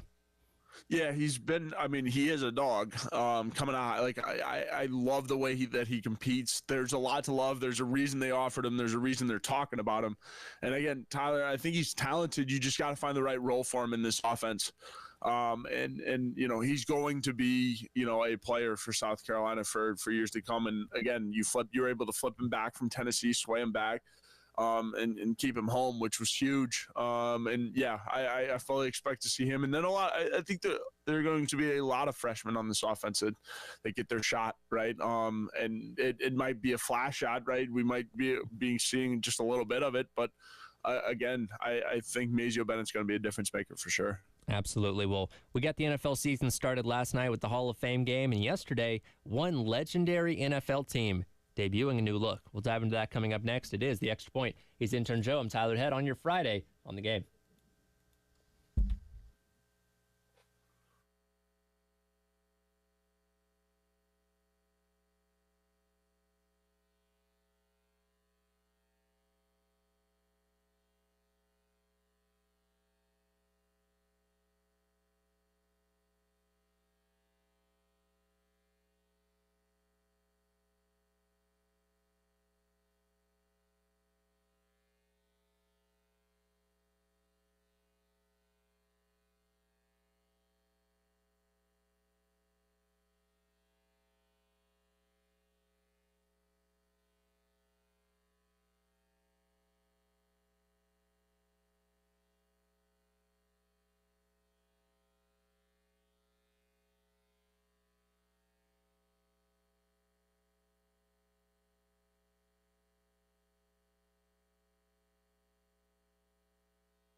Welcome back in. It is the Extra Point. Tyler Head intern Joe hanging out with you on this Friday. And Joe, I feel like I should congratulate you on the Bears' victory last night, 21-17 over the Houston Texans in the Hall of Fame game that was cut short by about a quarter and a half because of rain. But you know what? With how the Bears' seasons have gone the past couple years, I think you'll take a win any way you can get it, right? A win's a win's a win's a Tyler. Starting this new era of Chicago Bear football off right with a win in the Hall of Fame game. That game's all symbolic for the Hall of Fame itself, and obviously we were just talking about in the break some Hall of Famers that were going in and remembering watching them play. Makes you feel old for sure, for one. Yeah, it's one of those things that, like, for years, like, oh, that guy stopped playing in the 90s. I don't remember him, but it's like Andre Johnson, Devin Hester, Julius Pepper's like, no, I watched all these guys play in their prime, and now they're going into the Hall of Fame. That is kind of crazy. That's still so far away. When, like, if Matt Ryan ever got into the Hall of Fame, which I don't know if he is, it's debatable. If he won the Super Bowl, he definitely would have. But, like, if Matt Ryan goes in the Hall of Fame and be like, oh, my God, here's a guy whose entire career I watched from start to finish, and now he's in the Hall of Fame. Yeah, it's pretty sweet. I'm getting there too. I mean, I have to do a double take, I guess, for the Hall of Famer in terms of watching his whole career. I guess Steph Curry would be one, whenever Steph or LeBron. Speaking of which, quick aside here, Curry's like 35, right? Yeah. That blew my mind when they were talking about him being one of the 3 oldest guys on the Olympic team with LeBron and KD, because for whatever reason, and I know like that Davidson year was like 2009, but like I just am always conditioned to think Steph Curry's still in like his 20s. You know what I mean? Yeah. No, I'm with you. And it does feel like the dream team, or I guess the super team with Kevin Durant feels like forever ago to me. But yeah, no, Steph's getting up there, LeBron's getting up there. I mean, we've talked about a little Olympics talk here. Is like, I don't know what this country's basketball team and USA, I don't know what USA basketball expects to do, or I don't know what the plan is after LeBron, right? Right. I mean, everyone's worried about the next president. I don't know what we plan on doing after LeBron is done and retired, because that's a problem. That's the real issue here, right? Yes, absolutely. It's a very big problem because, the team saw like 26 NBA anyways. Yeah, getting sidetracked, but. And look, the other countries are getting better and better at this basketball as well. So the gap is closing from where, and actually Steph Curry's 36 years old, not 35 years old. So even older than I remember there, which is crazy to think about. We'll talk a little bit of Olympics to wrap up the show here, but I wanted to talk about this, and I'm teeing you up to talk positively about the Bears and negatively about the Packers, because yesterday they unveiled an all-white helmet that they're going to be wearing for what they call the Winter Warning Game on October the 20th of this year as they take on the Houston Texans. Now, the Packers, of course, have one of the most iconic uniform combinations in all of sports in general. It's the green, it's the gold, it's Lambeau Field, the whole 9 yards. And, I'm a big jersey guy. I'm a big, alternate uniforms and all that kind of stuff. But something about changing the iconic Packers helmet, it doesn't sit quite right with me. Tyler, I mean, as a Bears fan, I'm obligated to hate them. Sure. But as an outsider, I have a feeling like you're going to see them on TV. It's going to snow, and they're going to roll out there with those all-white unis, and it's going to look somewhat good. The problem is you don't have any green or gold on there, right? So, any of it. And so, I think, if you're going to do something, you got to put a little bit of flash of color, because, again, it's just – it basically looks like they just made like a coloring book of their helmet and then said, let's just not color it in and call it a day. Yeah, I know a lot of people are pointing out because the middle of the helmet has a green, white, and green stripe. And some people are saying you should have at least put the gold in the middle of that to give it that semblance, that little Packer shine to it. You know what I mean? I will say this. I'm very glad the NFL got rid of their one shell rule at the beginning of last year that allows teams to have a second or excuse me, 2 years ago, that allows teams to have alternate helmets now, because that was it killed throwbacks for like a decade, because like, okay, you got to keep the same helmet, you can switch stickers around, but you can't change the color. And we saw some atrocious throwbacks that were pretending to be because you couldn't change the color of your helmet. Now those have come back. We've gotten like Tampa Bay's creamsicle. We've got the old school Bronco. You know, the Falcons wear the red helmets again. And you know, again, I'm all for that kind of stuff. But there are certain teams, and I want to expand this conversation a little bit broader, because it's like, you know, the Packers, the Alabama, Penn State, these are teams that are known for their very specific, unique uniform design. If you put a different patch on an Alabama jersey, people in Tuscaloosa would lose their mind. When they put player names on the back of Penn State's jerseys, people lost their mind. I'm already seeing people up in arms about this Packers helmet. Yeah, I mean, when you take the chrome off the helmets in South Bend, it, you know, again, people get up in arms, which they should never do. I don't like the shamrock green helmets. Yeah. Like Notre Dame is gold helmets. Keep it that way. No, I'm with you, and that's again. Usually, Notre Dame's toxic flaw with that is they usually add something to it, and it becomes way too much. Like the chrome gold's plenty as it is, but yeah, no, I'm with you. I mean, the Packers, it's you could have done a lot better, and I get you're trying to do the whiteout. The whiteouts are back, and it snows a lot in Wisconsin, and so like. I understand what you're trying to do, but I don't vibe with it. What are you gonna wear that against the Bears when it snows? And I mean, it's just not gonna look good. Yeah, I am not a fan. Yeah, and maybe seeing it in person, and it's late October. I don't know if that's quite the time for snow in Wisconsin yet. Maybe it is. I mean, it's always possible, I guess. But yeah, maybe if I see it against the backdrop of like a snow draped Lambeau Field, I feel a little bit different about it. But right now, I'm not in favor of it. And again, I'm a big uniform guy. I love unique uniforms. Same. I love when Oregon rolls out a different one every single quarter. It feels like I'm all for that. But something about these iconic teams, I don't think they should mess with it. You know what I mean? Yeah, they really shouldn't. And yeah, again, if they don't do it in snowy weather, there's something wrong with it. And yes, it should snow in October.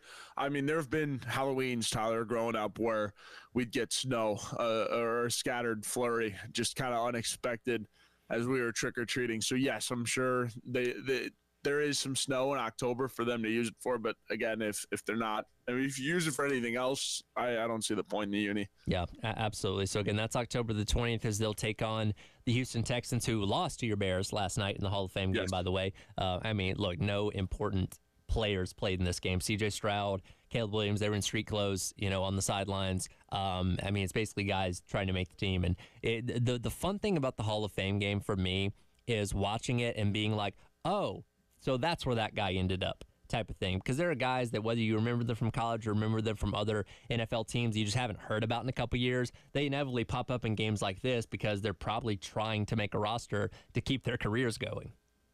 Yeah, no, they really are. And again, I think that's the only good that the NFL preseason does. And, it helps the guys that, are trying to make the edge of the roster, give them an extra look. Which is huge. But then again, I mean, 4 weeks of it is kind of a lot. We're playing a lot of extra football. Right. So I don't know necessarily if I jive with the preseason as much. But yeah, it's also, again, Tyler, the Hall of Fame Hall of Fame game mostly symbolic. Peyton Manning, Devin Hester, both getting inducted last night, which is huge. Absolutely, and looking forward to the Hall of Fame induction this upcoming weekend, and then football every single weekend until basically mid-February. So it's going to be an exciting run of football as we get started here. Greatest Gamecocks moments since 2000, up and running on our 107.5 The Game Twitter page. We had all of the winners for this week that we're going to put into a poll next week to determine the overall winner coming up on August the 12th. It is all sponsored by our friends at Columbia Craft at 520 Green Street down in the Vista. We'll come back, wrap up today's edition of The Extra Point. Another tier list coming intern Joe's way. Olympic Sports Edition. That's next here on The Game.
Welcome back in.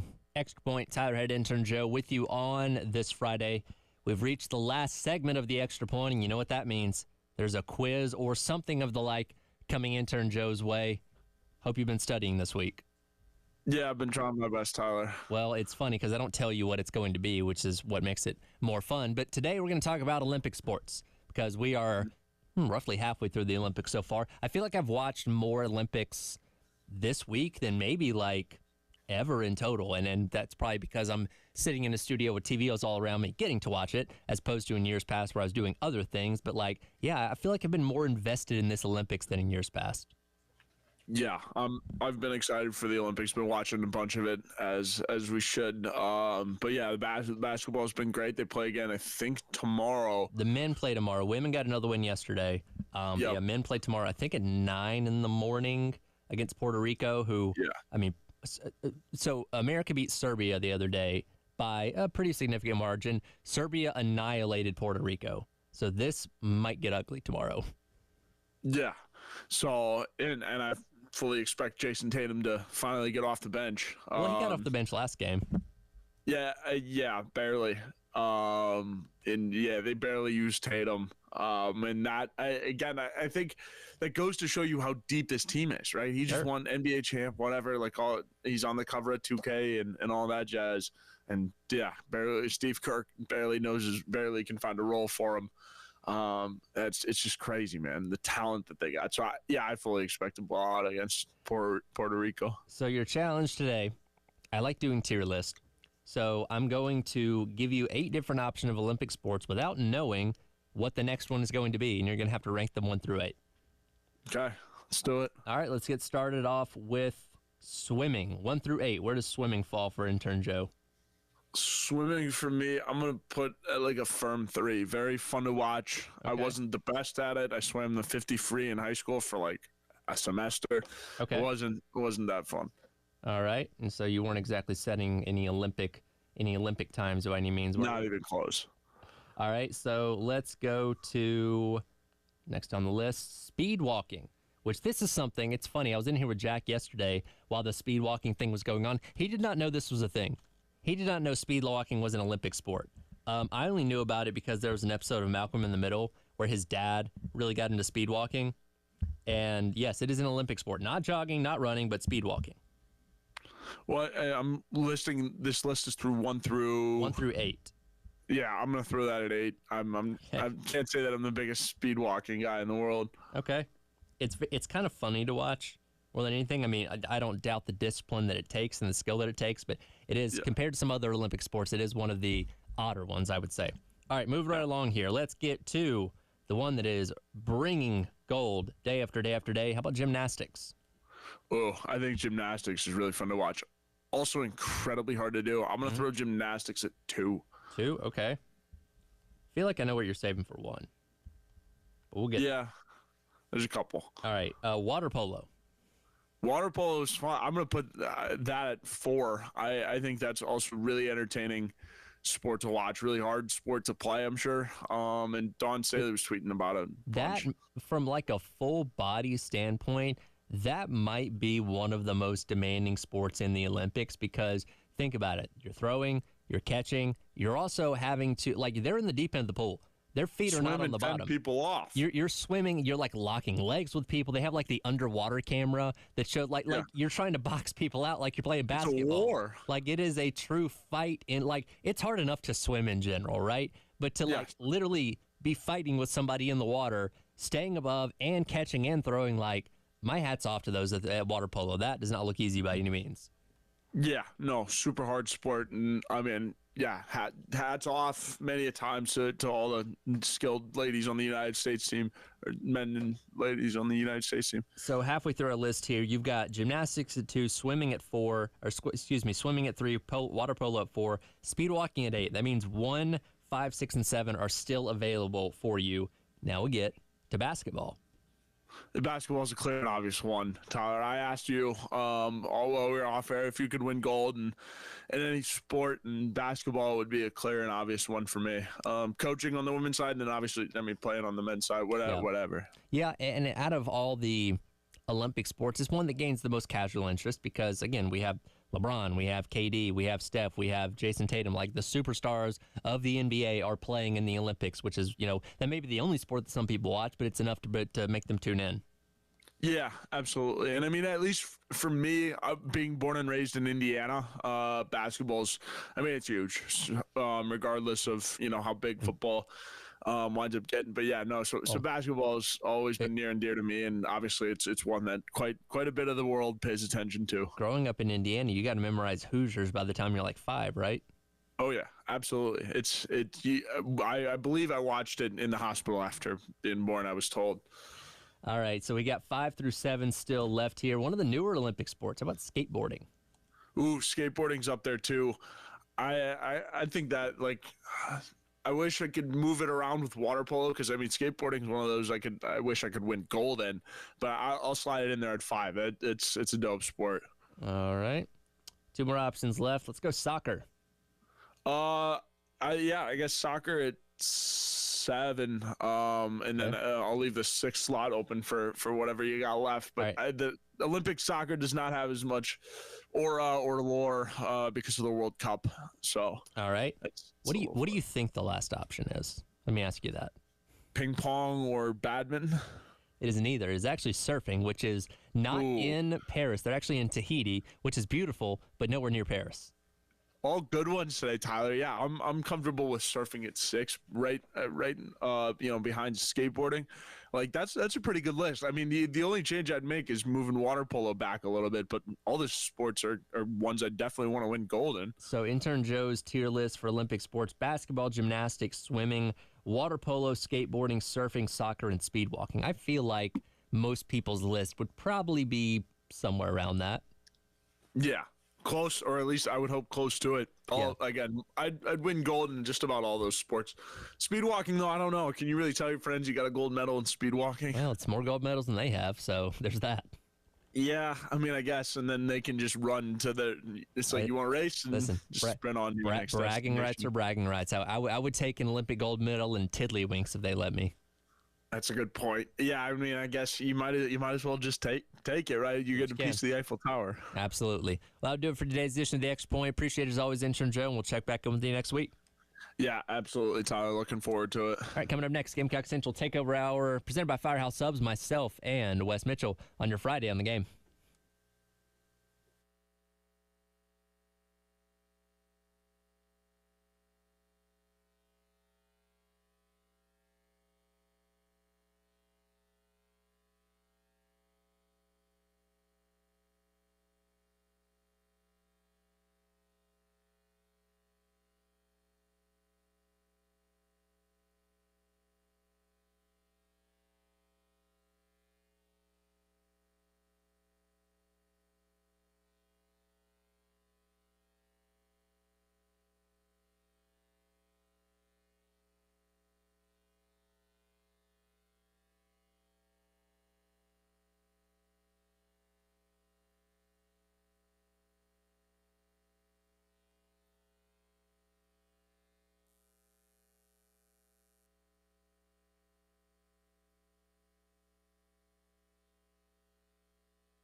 11 o'clock on your Friday morning. Welcome in. Gamecock Central Takeover Hour presented by Firehouse Subs. Tyler Head, Wes Mitchell along with you here on this Friday. Chris Clark will be back in with us at the beginning of next week, taking one last day off before things get a little too chaotic with the football season as we are officially underway with day one of football camp, 29 days away from the season start, and we are jumping headfirst into it. And before we know it, we'll be kicking things off against Old Dominion on August 31st, which will be welcomed by everyone as football will officially be back. But over the course of the next month, and you guys were out there getting to see a little bit of practice this morning, we're going to learn a lot, hopefully, about this team before that first game.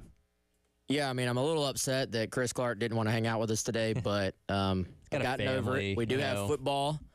Some would say real football. I would say almost real football.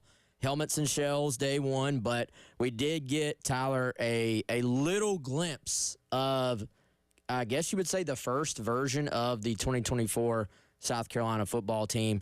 Spring, you got a little taste of it, but now you get to see the entire group out there. It was a Chamber of Commerce day, a little humid, but for the most part, no clouds, certainly no rain. So they were able to go full go outside, which is always important. You want to get as many outside days as possible.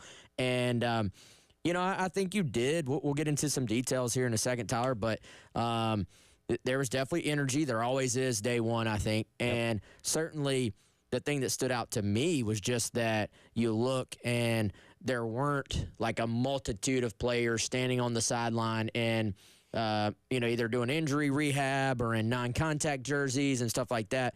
That was something we saw quite a bit of in the spring. But for the most part, when we were out there for stretch and some of the individual drills, you saw the full South Carolina 2024 football team out there. And when Beamer talked yesterday, we'll get to some of his cuts and some of the assistants a little bit later on in the show. He said everybody seems to be in pretty good shape. I think he mentioned somebody slipped on a drill, back in spring or something like that, but no serious injuries that you're dealing with. And knock on wood, that proves to be the case as we go throughout the entire season. Again, injuries are part of the game, but certainly you hope you're not decimated at any spot like you were on the offensive line a season ago. I do have to ask, did they actually start at 9:23 this morning? Because he made a big point about that yesterday. As far as the part we got to see, no. They actually ended up moving it around.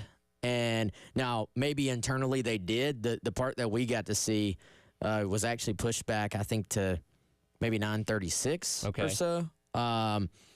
So yeah, we're not privy to every detail of what's going on when we're not in, side at the practice. Right. So they did end up juggling that around, but I do believe they definitely did their activation period, which was a very detailed answer from Shane Beamer yesterday. If y'all missed it, go check that out. Full press conferences online, of course, on YouTube, Gamecock Central. But they have tried, Tyler. We're not going to make this whole show about injuries. I promise you. Let's not. Yeah, and injuries will happen. Sure. Like this is football. That's part of the game. It happens. Injuries will happen, but they've really tried to do everything they can to pinpoint, all right, is this bad luck or is there more we can do? Sure. And so just something as simple as adding an extra stretch period in there, essentially because I believe what Beamer was trying to say yesterday is that, look, we have a walkthrough, but sometimes the walkthrough maybe gets a little bit more heated or a little bit faster paced than what you think of when you think of a walkthrough. So a lot of times they do this walkthrough, then they do full team stretch at that point, which I was always a little bit like, all right, they're kind of going after it a little bit, and then you stretch. So what they've done is add in this activation, sort of active stretch, I believe, that is designed to hopefully cut down on maybe some little issues that you think could be preventable. Well, and again, and Beamer mentioned this yesterday, some things in football, getting rolled up on those kind of things, you cannot prevent from happening. That's just part of the game. But when you have the amount of injuries that South Carolina suffered last year, people are going to ask questions of, okay, what are you doing in your strength and conditioning? What are you doing in the offseason that may be able to better alleviate this? And there's no perfect fix. There's no recipe that every team would, or else every team would be doing it. But addressing those things to a degree is important to do. And again, knock on wood, hopefully you're not dealing with the bad luck that you had across the board when injuries, reared their ugly head a season ago. Well, and I think for your fans that really pay attention to everything, like not your kind of just average fans who just want to show up on game day. You're people that really want to know what's going on in the program. It makes sense to kind of overemphasize and explain what you're doing, the things that you have adjusted or tweaked, even if it is small things, to try and preventable injuries. I think they've had. Now, every program will tell you they had a great summer in the strength and conditioning program. Sure, that's what preseason fall ball 101. If they tell you it's bad, we got a different set of problems. Yes. I think maybe Steve Spurrier would, back in the day, he'd call guys out, I feel like. But for the most part, you're not going to hear stuff like that. And so, but point being, I do think there are some guys that have really reshaped their bodies. And, on an individual standpoint, maybe it doesn't matter quite as much, but because ultimately you're talking about percentages, and there is some luck that comes along with injuries. But can you decrease your chances of an injury by being in absolute top shape? I think there's data that says that. And so, for these guys having a great summer, Beamer called it an elite summer. I'm waiting on my text from Preston Thorne. He's going to be like, everybody's had an elite summer. Again, preseason 101. It's one of the things on the bingo card. Yes. But, however, if they truly have, and you do, I think, see physical evidence of guys that have reshaped a little bit, you hope that can cut down on the percentage of injuries as well. But even as Beamer said, when they look around and compare themselves, it wasn't really that they had more injuries than your average team. It was just that theirs were so focused on one position group. And, Tyler, I think they have worked really, really hard in recruiting and on the cross-training side of things within their O-line to where they're saying, well, hey, let's take one more extra guy. Maybe in the past you wouldn't take that extra O-line. Maybe you wouldn't add a Kamar Bell on at the end as a transfer. But when you're making that decision, do we take another guy or not, it seems like they're saying we are not going through what we did last year. Yeah, and then the odds of that happening again, probably not super high, but you never know. And I do understand taking the precautions of bringing in more bodies to make sure that you're good should that kind of extreme thing happen again. With that, I don't suppose we had a depth chart drill today that you were able to witness? No. Sound disappointed. Very sad. You've been projecting your depth charts this week.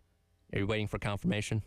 Yeah, I mean, that's projected depth chart at this point. I mean, I hope people still read it, but it doesn't really mean much of anything. And look, our entire narrative around this team this offseason was how new everything is, revamped running back room, revamped wide receiver room, new guys on the offensive line. Is this the hardest to project this far out? Maybe it's been leading into a camp in your time covering this team, or there are other years that maybe rivaled this?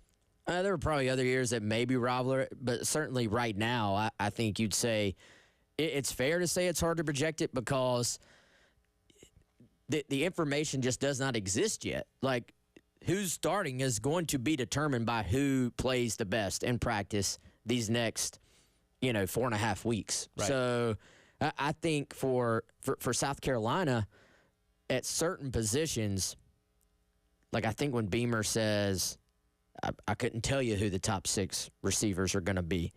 I think he genuinely means that. Like, it is completely up for grabs. Now, we've talked, there's probably 9 guys that I think are in the running at wide receiver. There's probably 11 guys in the running at offensive line.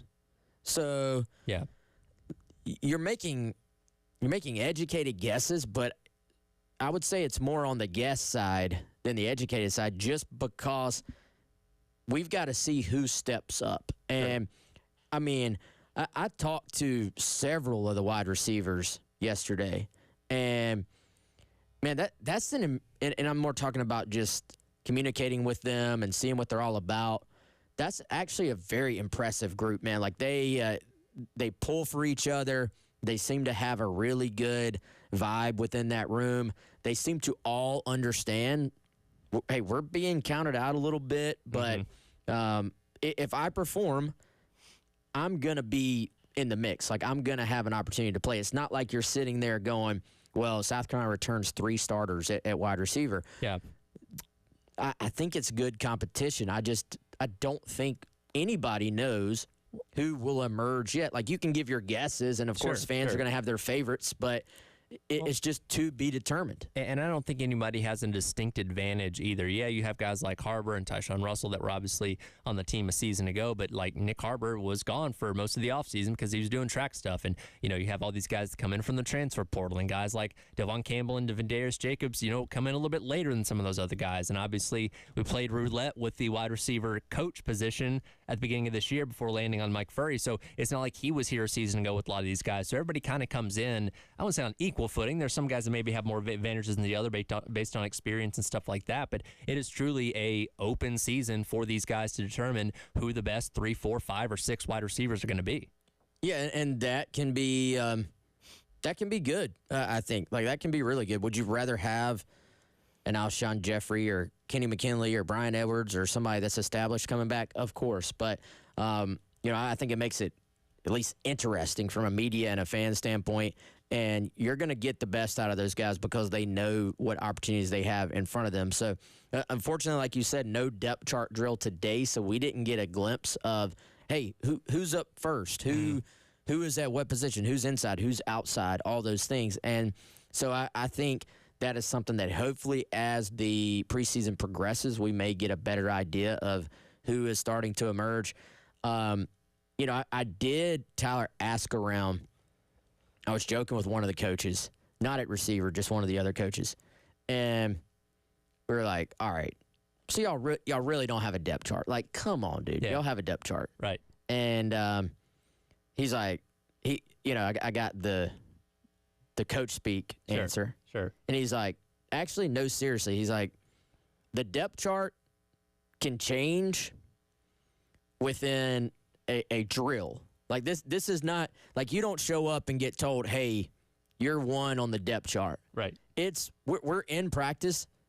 Hey, you're up first and you're up first. And if you're not doing it the way you were coached to do it, you can find yourself with the 2s or the 3s within that 30 seconds. Like, it's really not that, hey, you're number 1 on the chart today, and so you're the quote-unquote starter.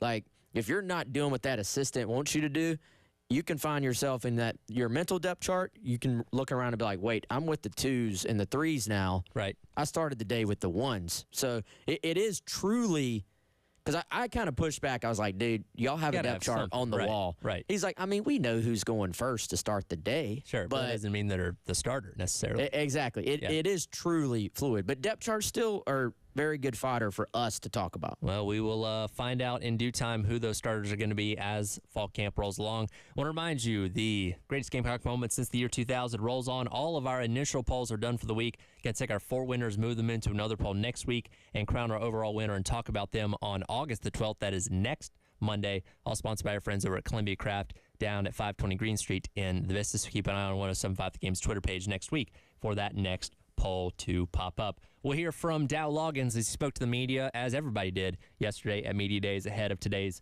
fall camp getting started. Coming up next, Gamecock Central Takeover Hour presented by Firehouse Subs on The Game.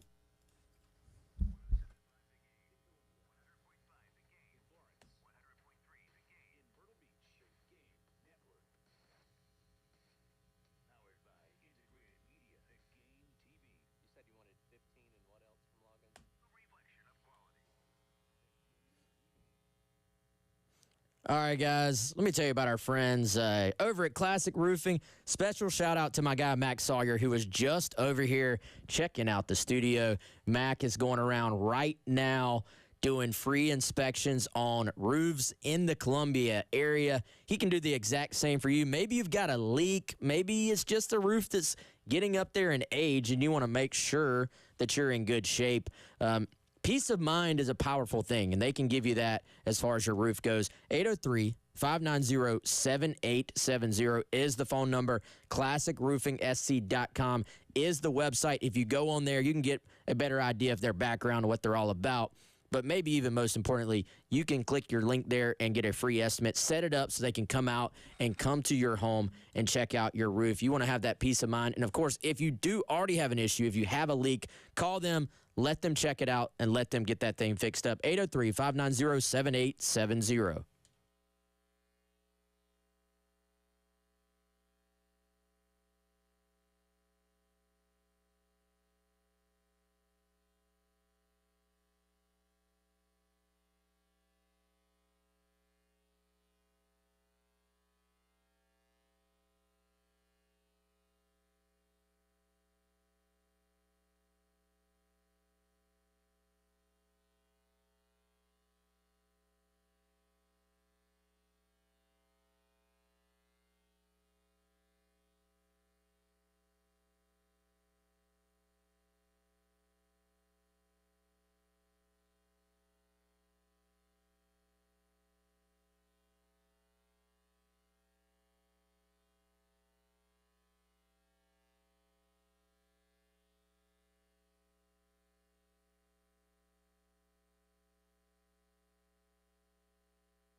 Welcome back in. Gamecock Central Takeover Hour presented by Firehouse Subs. Tyler Head Wes Mitchell along with you on your Friday, talking all things camp on day one as South Carolina gets things underway to ahead of the 2024 season. Yesterday, coaches and players were all made available for Media Day. One of the coaches we got to hear from was Dow Loggins, talking about a couple different things. We'll start off with this. The unknown, as we talked about, with so many new faces and so many position groups being completely changed from where they were a year ago, creates this unknown. And Dow Loggins talked about how that might affect the philosophy of what he's doing on offense. The practice would probably be a better Coach Beamer question. From the offense, it is definitely Tammy. You lost a quarterback, in my opinion, was as good as anyone in a first-round draft pick, wide receiver, and including Trey Knox, who's with the Vikings now. So you lost probably, I don't know what the percentage was, but it's a huge chunk of your production offensively. So now it's about finding guys that can replace those guys, and it's almost a Moneyball theory. Is you're not going to replace Xavier Legette with one person. We're going to need three people to do that, and you're not going to. Lenore Sellers is not going to be Spencer Rattler.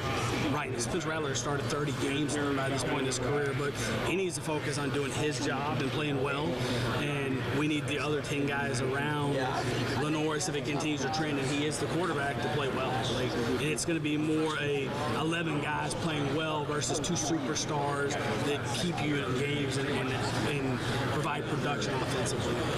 And I thought he made a lot of really good points there. One of them being, yes, would you love to have another 1,000-yard receiver do what Xavier Legette did a season ago? Yeah, absolutely. That'd be fantastic. But if you don't have that, you can still have a very productive offense. I brought this point up earlier. If Gage Larvadain and Nick Harbor can combine for 1,500 yards and have double-digit touchdowns, but nobody has 1,000 yards, that's still pretty darn good. You know what I mean? So you might be able to spread that production out a little bit more compared to a year ago. Yeah, and I think if those guys can consistently catch the football and get open, you definitely don't need them to be superstars, but you are putting the onus on more guys to step up and kind of play to their potential. And that's a term that Dow has used dating back, I think, to early spring, that sort of Moneyball idea of, right. Not counting on a superstar, but hoping that maybe you can actually be a more balanced and a deeper group overall at wide receiver. Now, I think there was the opportunity for last year's group to be a little bit more balanced. I thought Amarian Brown was set for a big year and, at times showed those flashes, but was dealing with injuries himself, and I think that really held him back from taking that step. Of course, Nick Harbor was kind of thrown in there at one point last year and was kind of learning on the job, it felt like. So it really was, how much of last year's offense was just Spencer and Legette go make a play. Yeah. And, I think if you're kind of talking about the overall offense, one of the things that was talked about this offseason, but really I don't think it's been talked about as much lately. How different is this offensive scheme, this offensive approach, this offensive philosophy going to be based on the skill set of your players this year compared to last year? A lot of last year was highly dependent on those two guys making big plays for you. So I would say it was a little bit disjointed. It was a little bit big play focused. And if you had the explosive plays on a given drive or in a given game, you were feeling pretty good about the offense. But when those explosive plays went away, you didn't really have the methodical, grind it out, stay on the field kind of options that you wish you did. So how much football is so complementary in that every aspect complements every other aspect of the game. How much does adding a Rocket Sanders, Oscar Attaway, a Jordan Howell, how much does possibly being a good bit better on the O-line, how much does having the run threat at quarterback that Sellers has compared to Spencer Rattler, does that change really the entire equation, the entire approach on offense? I think, for one, you hope it does if you're a Gamecock fan, but for two, there's been very little talk about what this offense is going to actually look like schematically when you have a coach in Dow Loggins has said, look, we're going to build all of our offenses around the quarterback and the quarterback's skill set. Let's hear another cut from Dow Loggins. This is him being asked the question of if he thinks this team is where it needs to be ahead of game number 1 in just under a month. wow, that's for me. Right, I've been, they're with the strength staff right now through July, the month of July, and I couldn't begin to answer that question. We're right where we need to be, starting training camp right now. But you got D. Campbell's a brand new receiver, Dre's a brand new receiver, Michael Smith's a freshman that we haven't seen yet. Matthew Fuller is a freshman that we haven't seen yet. Rocket Sanders has not taken one snap as a Gamecock yet because of injury. So we have a lot of unknown. I'm excited about our kids and our players and the talent they have. But you'll be able to ask me that, and I'll be able to answer that question a lot better probably about next Monday after 7 installs and a scrimmage, and I'll have a lot better idea of what this team is and the direction I think we're going offensively that way. And that is important to remember. As he mentioned, there were guys that weren't here in the spring. There were guys like Rocket that were hurt, that he's now just finally getting this entire group together a month ahead of the season. So I know he's got plans and ideas for what these guys can do, but he's truly going to get to see the full scope of what he has available over the course of these next 4 weeks. Dal Loggins is a smart guy. He's been in the NFL a number of years. And I think the single most difficult thing for an offensive coordinator, and this is a battle that Loggins is going to face going into this year, how do you trim everything down? And you have, I'm sure, hundreds of concepts in your mind and plays and things you've seen throughout the years that you like. I think being willing to throw something out, saying, we don't need to put that on Sellers yet. We don't need to put that on all these new guys that are kind of going to be coming together in some ways for the first time. And being willing to cut down a lot of what you do offensively in the name of being more efficient, in the name of letting your guys get more and more comfortable with particular concepts and the timing of things. We talked about the positives of having everybody fight it out at wide receiver. The negatives are you're missing those first-team reps that you wish you were getting. Oh, here's our 3 guys. Go take 1,000 reps with Lenore Sellers. Well, if you're constantly rotating guys in and out, that's fine right now. Sure. But the closer we get to Old Dominion, the more of a hindrance that is to be like, we're not getting those reps we want. Like, you want another guy. Oh, this guy now has pushed ahead of that guy who was with the ones that, well, now the timing has changed just a little bit for a young quarterback. And so I think the quicker you can answer some of these questions, the better. But I think there's going to be an onus on Dal Loggins to dial back a little bit and say, let's let these guys learn. Let's let these guys kind of get comfortable with what we're doing, and then you can tack on at some point. And I think that's a battle every OC at every level fights. Sure. Because you want to have depth to what you're doing. You want to have diversity to the amount of things you present to defenses. But ultimately, if you can't execute them all at a high level, then you're going to be disjointed on offense. Absolutely. And these next couple weeks can be very vital to see what happens by the time the first game rolls around at the end of this month. Ultimate Season Ticket Giveaway 2.0 is live on 1075 Games website. Go on there. Register for your chance to win tickets to every home football, baseball, and men and women's basketball games for the upcoming 24-25 sports calendar. And like last year, we're going to take all of our 3 finalists out to our summer golf event at Charwood Golf Club in West Columbia and crown one true winner there. Again, go online to 1075thegame.com and register for your chance to win. We'll continue to make our way around what was said at Media Days yesterday as the Gamecock Central Takeover Hour presented by Firehouse Subs rolls on your Friday on the game.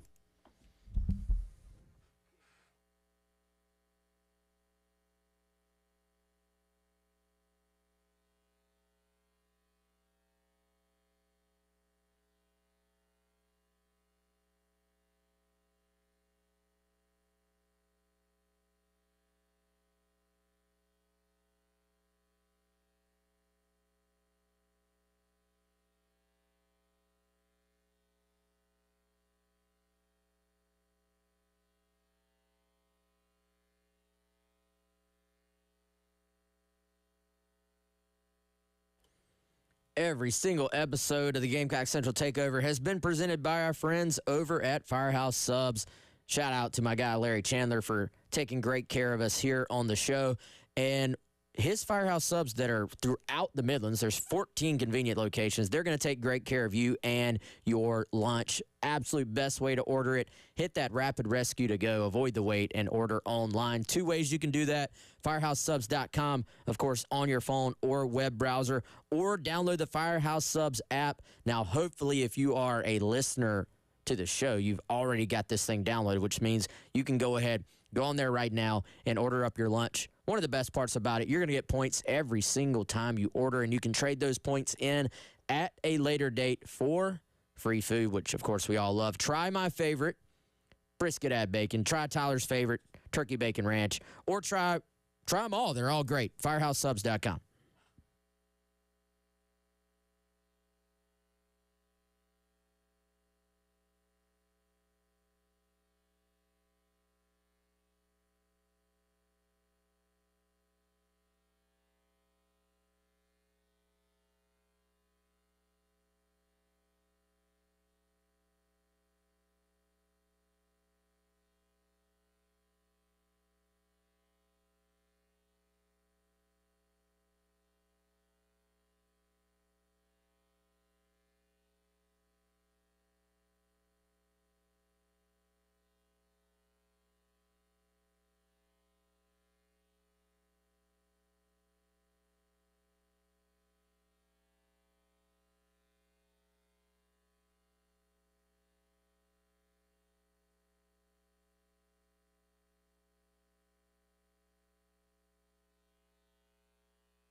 Gamecock Central Takeover Hour presented by Firehouse Subs, Tyler and Wes.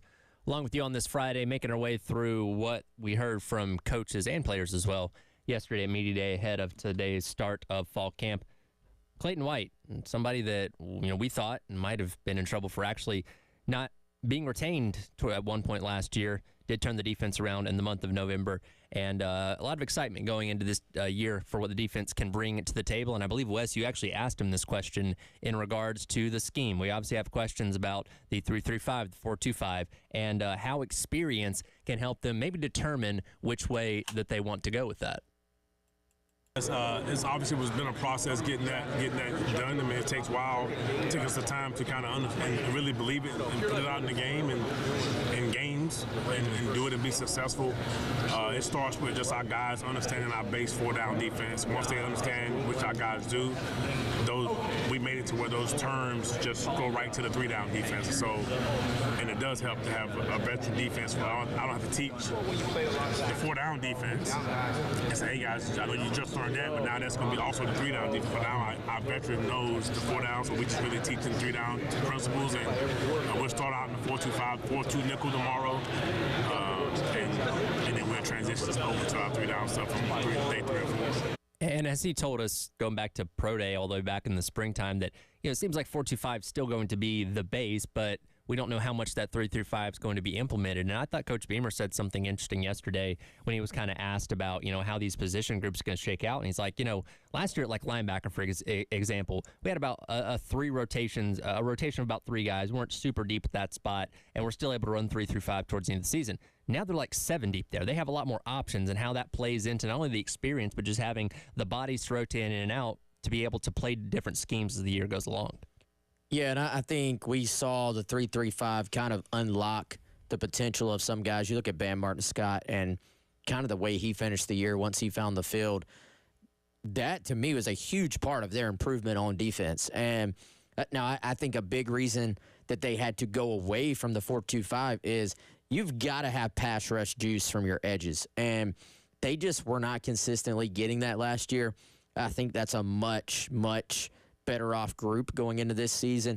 Obviously, everybody wants to talk about Dylan Stewart, and you add him, and he's a huge part of that. But you look at what Kyle Kennard has done, what the buzz is, we've heard about him. You look at Gilbert Edmond, who I think is a much different player now than he was when he was at South Carolina before, just in terms of being bigger, faster, older, more experienced. He's had a great offseason.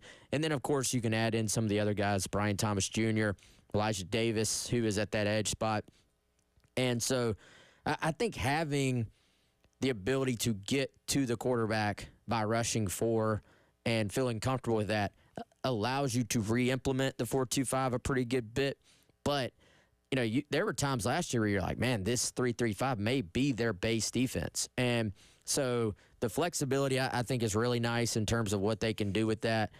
I tell you, the guy, and we'll see how quickly it happens, but I keep telling people, I keep hearing J.R. Johnson, the freshman, he is going to push the people in front of him. He is a Bam Martin-Scott, I don't want to say clone, but very similar skill set in that he's a sideline-to-sideline guy, but has length, speed, can rush the passer as well. I think he is pushed into probably the backup at that Sam backer spot, where Bam was so good last year. Bam is also playing some inside backer, which gets him on the field in the 4-2-5 now, which I think would be big for him. But they added the 2 transfers. They added the 2 freshmen. They feel a lot better about that spot. And, I think you look at some of these spots, there are going to be some guys who are ticked off this year. But that's what you want. I think it's easy to get into a mindset as a fan and be like, well, we need to find a way to get that guy on the field. We need to find a way to get this guy on the field. Sure. You think Alabama or Georgia or Ohio State or the best programs out there, are they sitting there caring that, hey, this guy's not playing? Probably not. You want that type of depth and competition. So, sure. I think I do. I have a take on this overall roster right now about why it's different. Maybe then, and I'm trying to think, there's maybe another Carolina team that was similar, but none come to mind for me. You ready for this? Sure. So throughout the time I have followed South Carolina, then went to South Carolina, then covered South Carolina, most South Carolina teams have had some guys who you would say were some level, there's levels to everything, but some level of star. Like, if you're in the SEC and you're recruiting top 25 classes, you're going to hit on enough guys that, all right, that guy's a star. Now, when they were really good, it was like to the extreme of that. You're talking about stars like Jadeveon Clowney, Marcus Lattimore, Stephon Gilmore. Before that, Sidney Rice. I mean, Alshon Jeffrey, of course. Yeah. And, before that, and Eric Norwood, who was like, a star, maybe not quite on the same level as some of those other guys, but very, very good football player. But they have, most of the time, lacked the depth needed to feel like their twos could compete with other people's twos. Right. And, however, this team is a little bit flipped in that you do feel like you have, the buzzword of the entire fall camp is going to be depth. Like, that's what everybody is going to talk about. Right. But you did lose those difference makers that we're talking about, and, of course, a Spencer Rattler. You lost Xavier Legette. You lost Marcellus Dial from the defense. So the question that South Carolina has to answer is not, do you have enough guys who can contribute? The question now actually becomes, do you have enough difference makers? Like, do you have the guys that in an SEC football game can go out there and make that big play that many times in the fourth quarter is the difference in winning or losing in this league? Because I think throughout the course of a game, having that depth, they can match up at this point. But just matching up, just sort of being in the fight, does not win games. Playmakers win games. Explosive plays win games.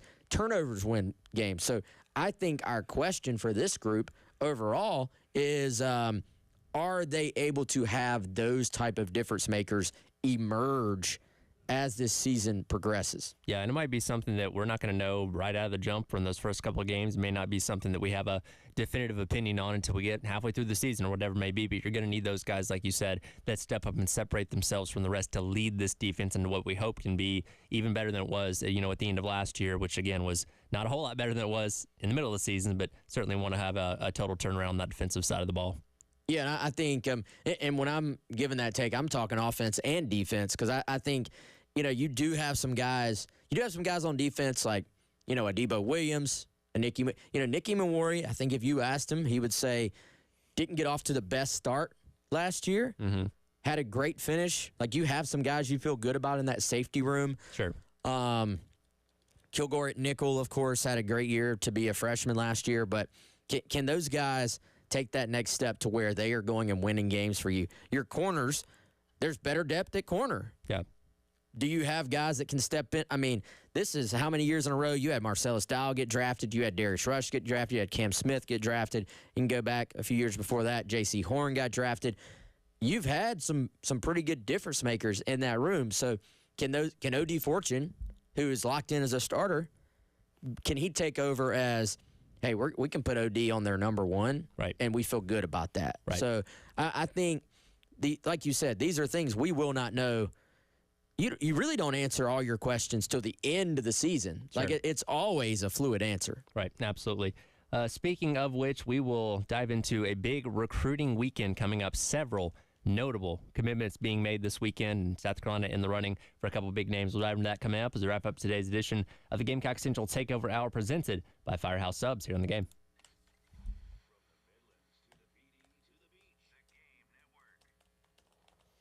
All right, friends, of course, football season, it's here. The actual games are right around the corner, and that means it might be time to take a look at upgrading the man cave, and the folks who can help you with that are our friends over at Integrated Media, 803-948-8327, and it can be, honestly, whatever your heart desires for the man cave. Do you want to upgrade the TV? I know we all do. Do you want to upgrade the surround sound? Do you want to take the TV you already have and have a much more professional-looking setup where it's hung on the wall? Me personally, I'm thinking about adding the little new LED lights that people have going around their TV that sort of match the actual colors that are going on the TV as well. I haven't asked them, but I promise you, if you ask them, they can do that as well. They've been to my home. They've been to Chris's home. Let them come to yours as well. Check out everything they can do at integratedmediainc.com.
Welcome back in. Gamecock Central Takeover Hour presented by Firehouse Subs. Tyler Head and Wes Mitchell along with you for a few more minutes here. Myself and Mike Yuga taking today's halftime show. Big weekend once again in terms of recruiting. 3 very, very notable names that have been on South Carolina's radar for a while, making their commitments. Starting off today with 4-star safety out of Virginia, Kendall Daniels.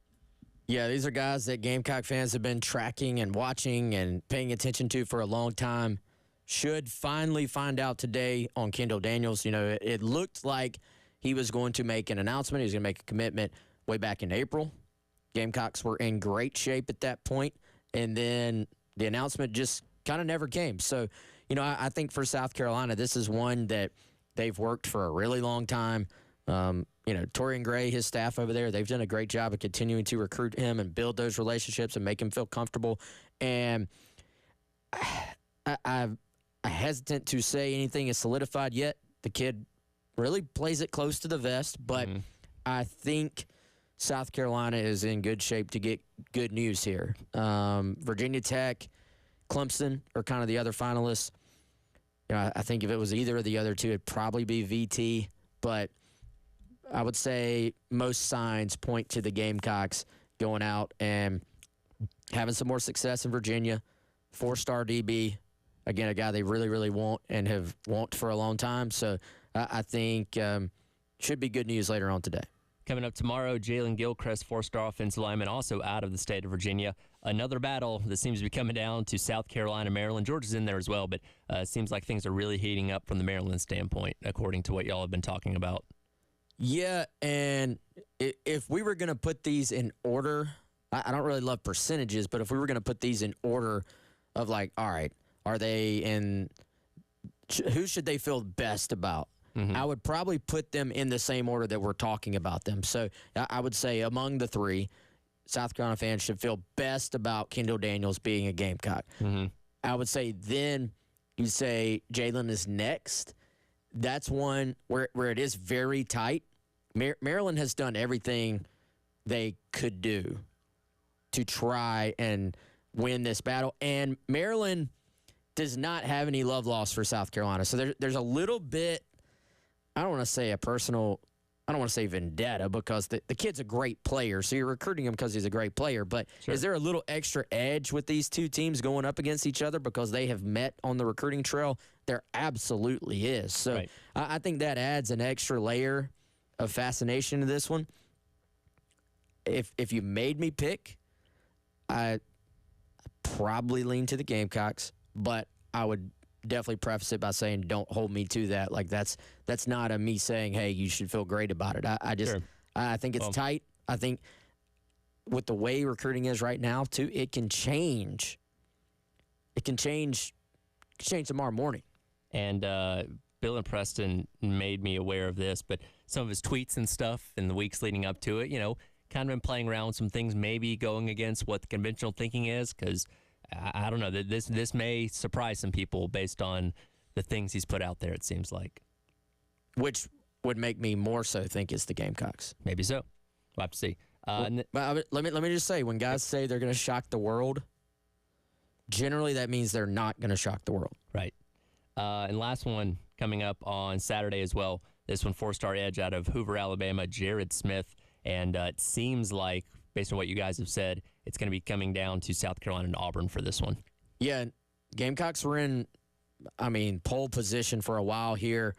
This is kind of Auburn saying, look, this is an in-state guy.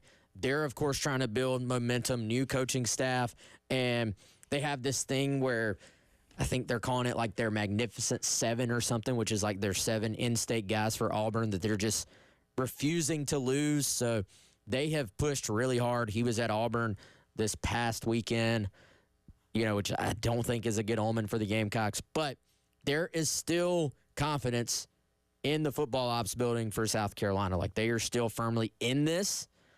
Can they pull off? I think at this point, from the national media standpoint, it would be pulling off a surprise if South Carolina is able to win this one. So I think there's more confidence here in Columbia that they're still in it than there is maybe from the national guys who are tied in on this one.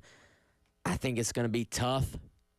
If you had to give a final pick right now, it would kind of be very close, just like with Jalen Gilchrist, but maybe lean it to Auburn.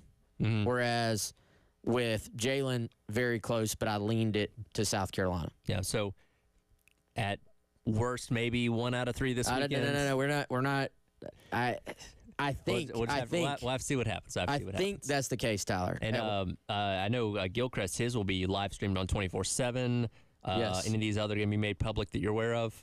Jared's is supposed to be 6 Eastern Saturday. Okay. And I've been told Kendall, it's just literally whenever he posts it on Twitter. We'll see what happens. He's very low-key about he's just going to post it, and that's that. We'll react to it come Monday. That's been the Gamecock Central Takeover Hour presented by Firehouse Subs Halftime Show with myself and Mike Yuva. Coming up next here on The Game.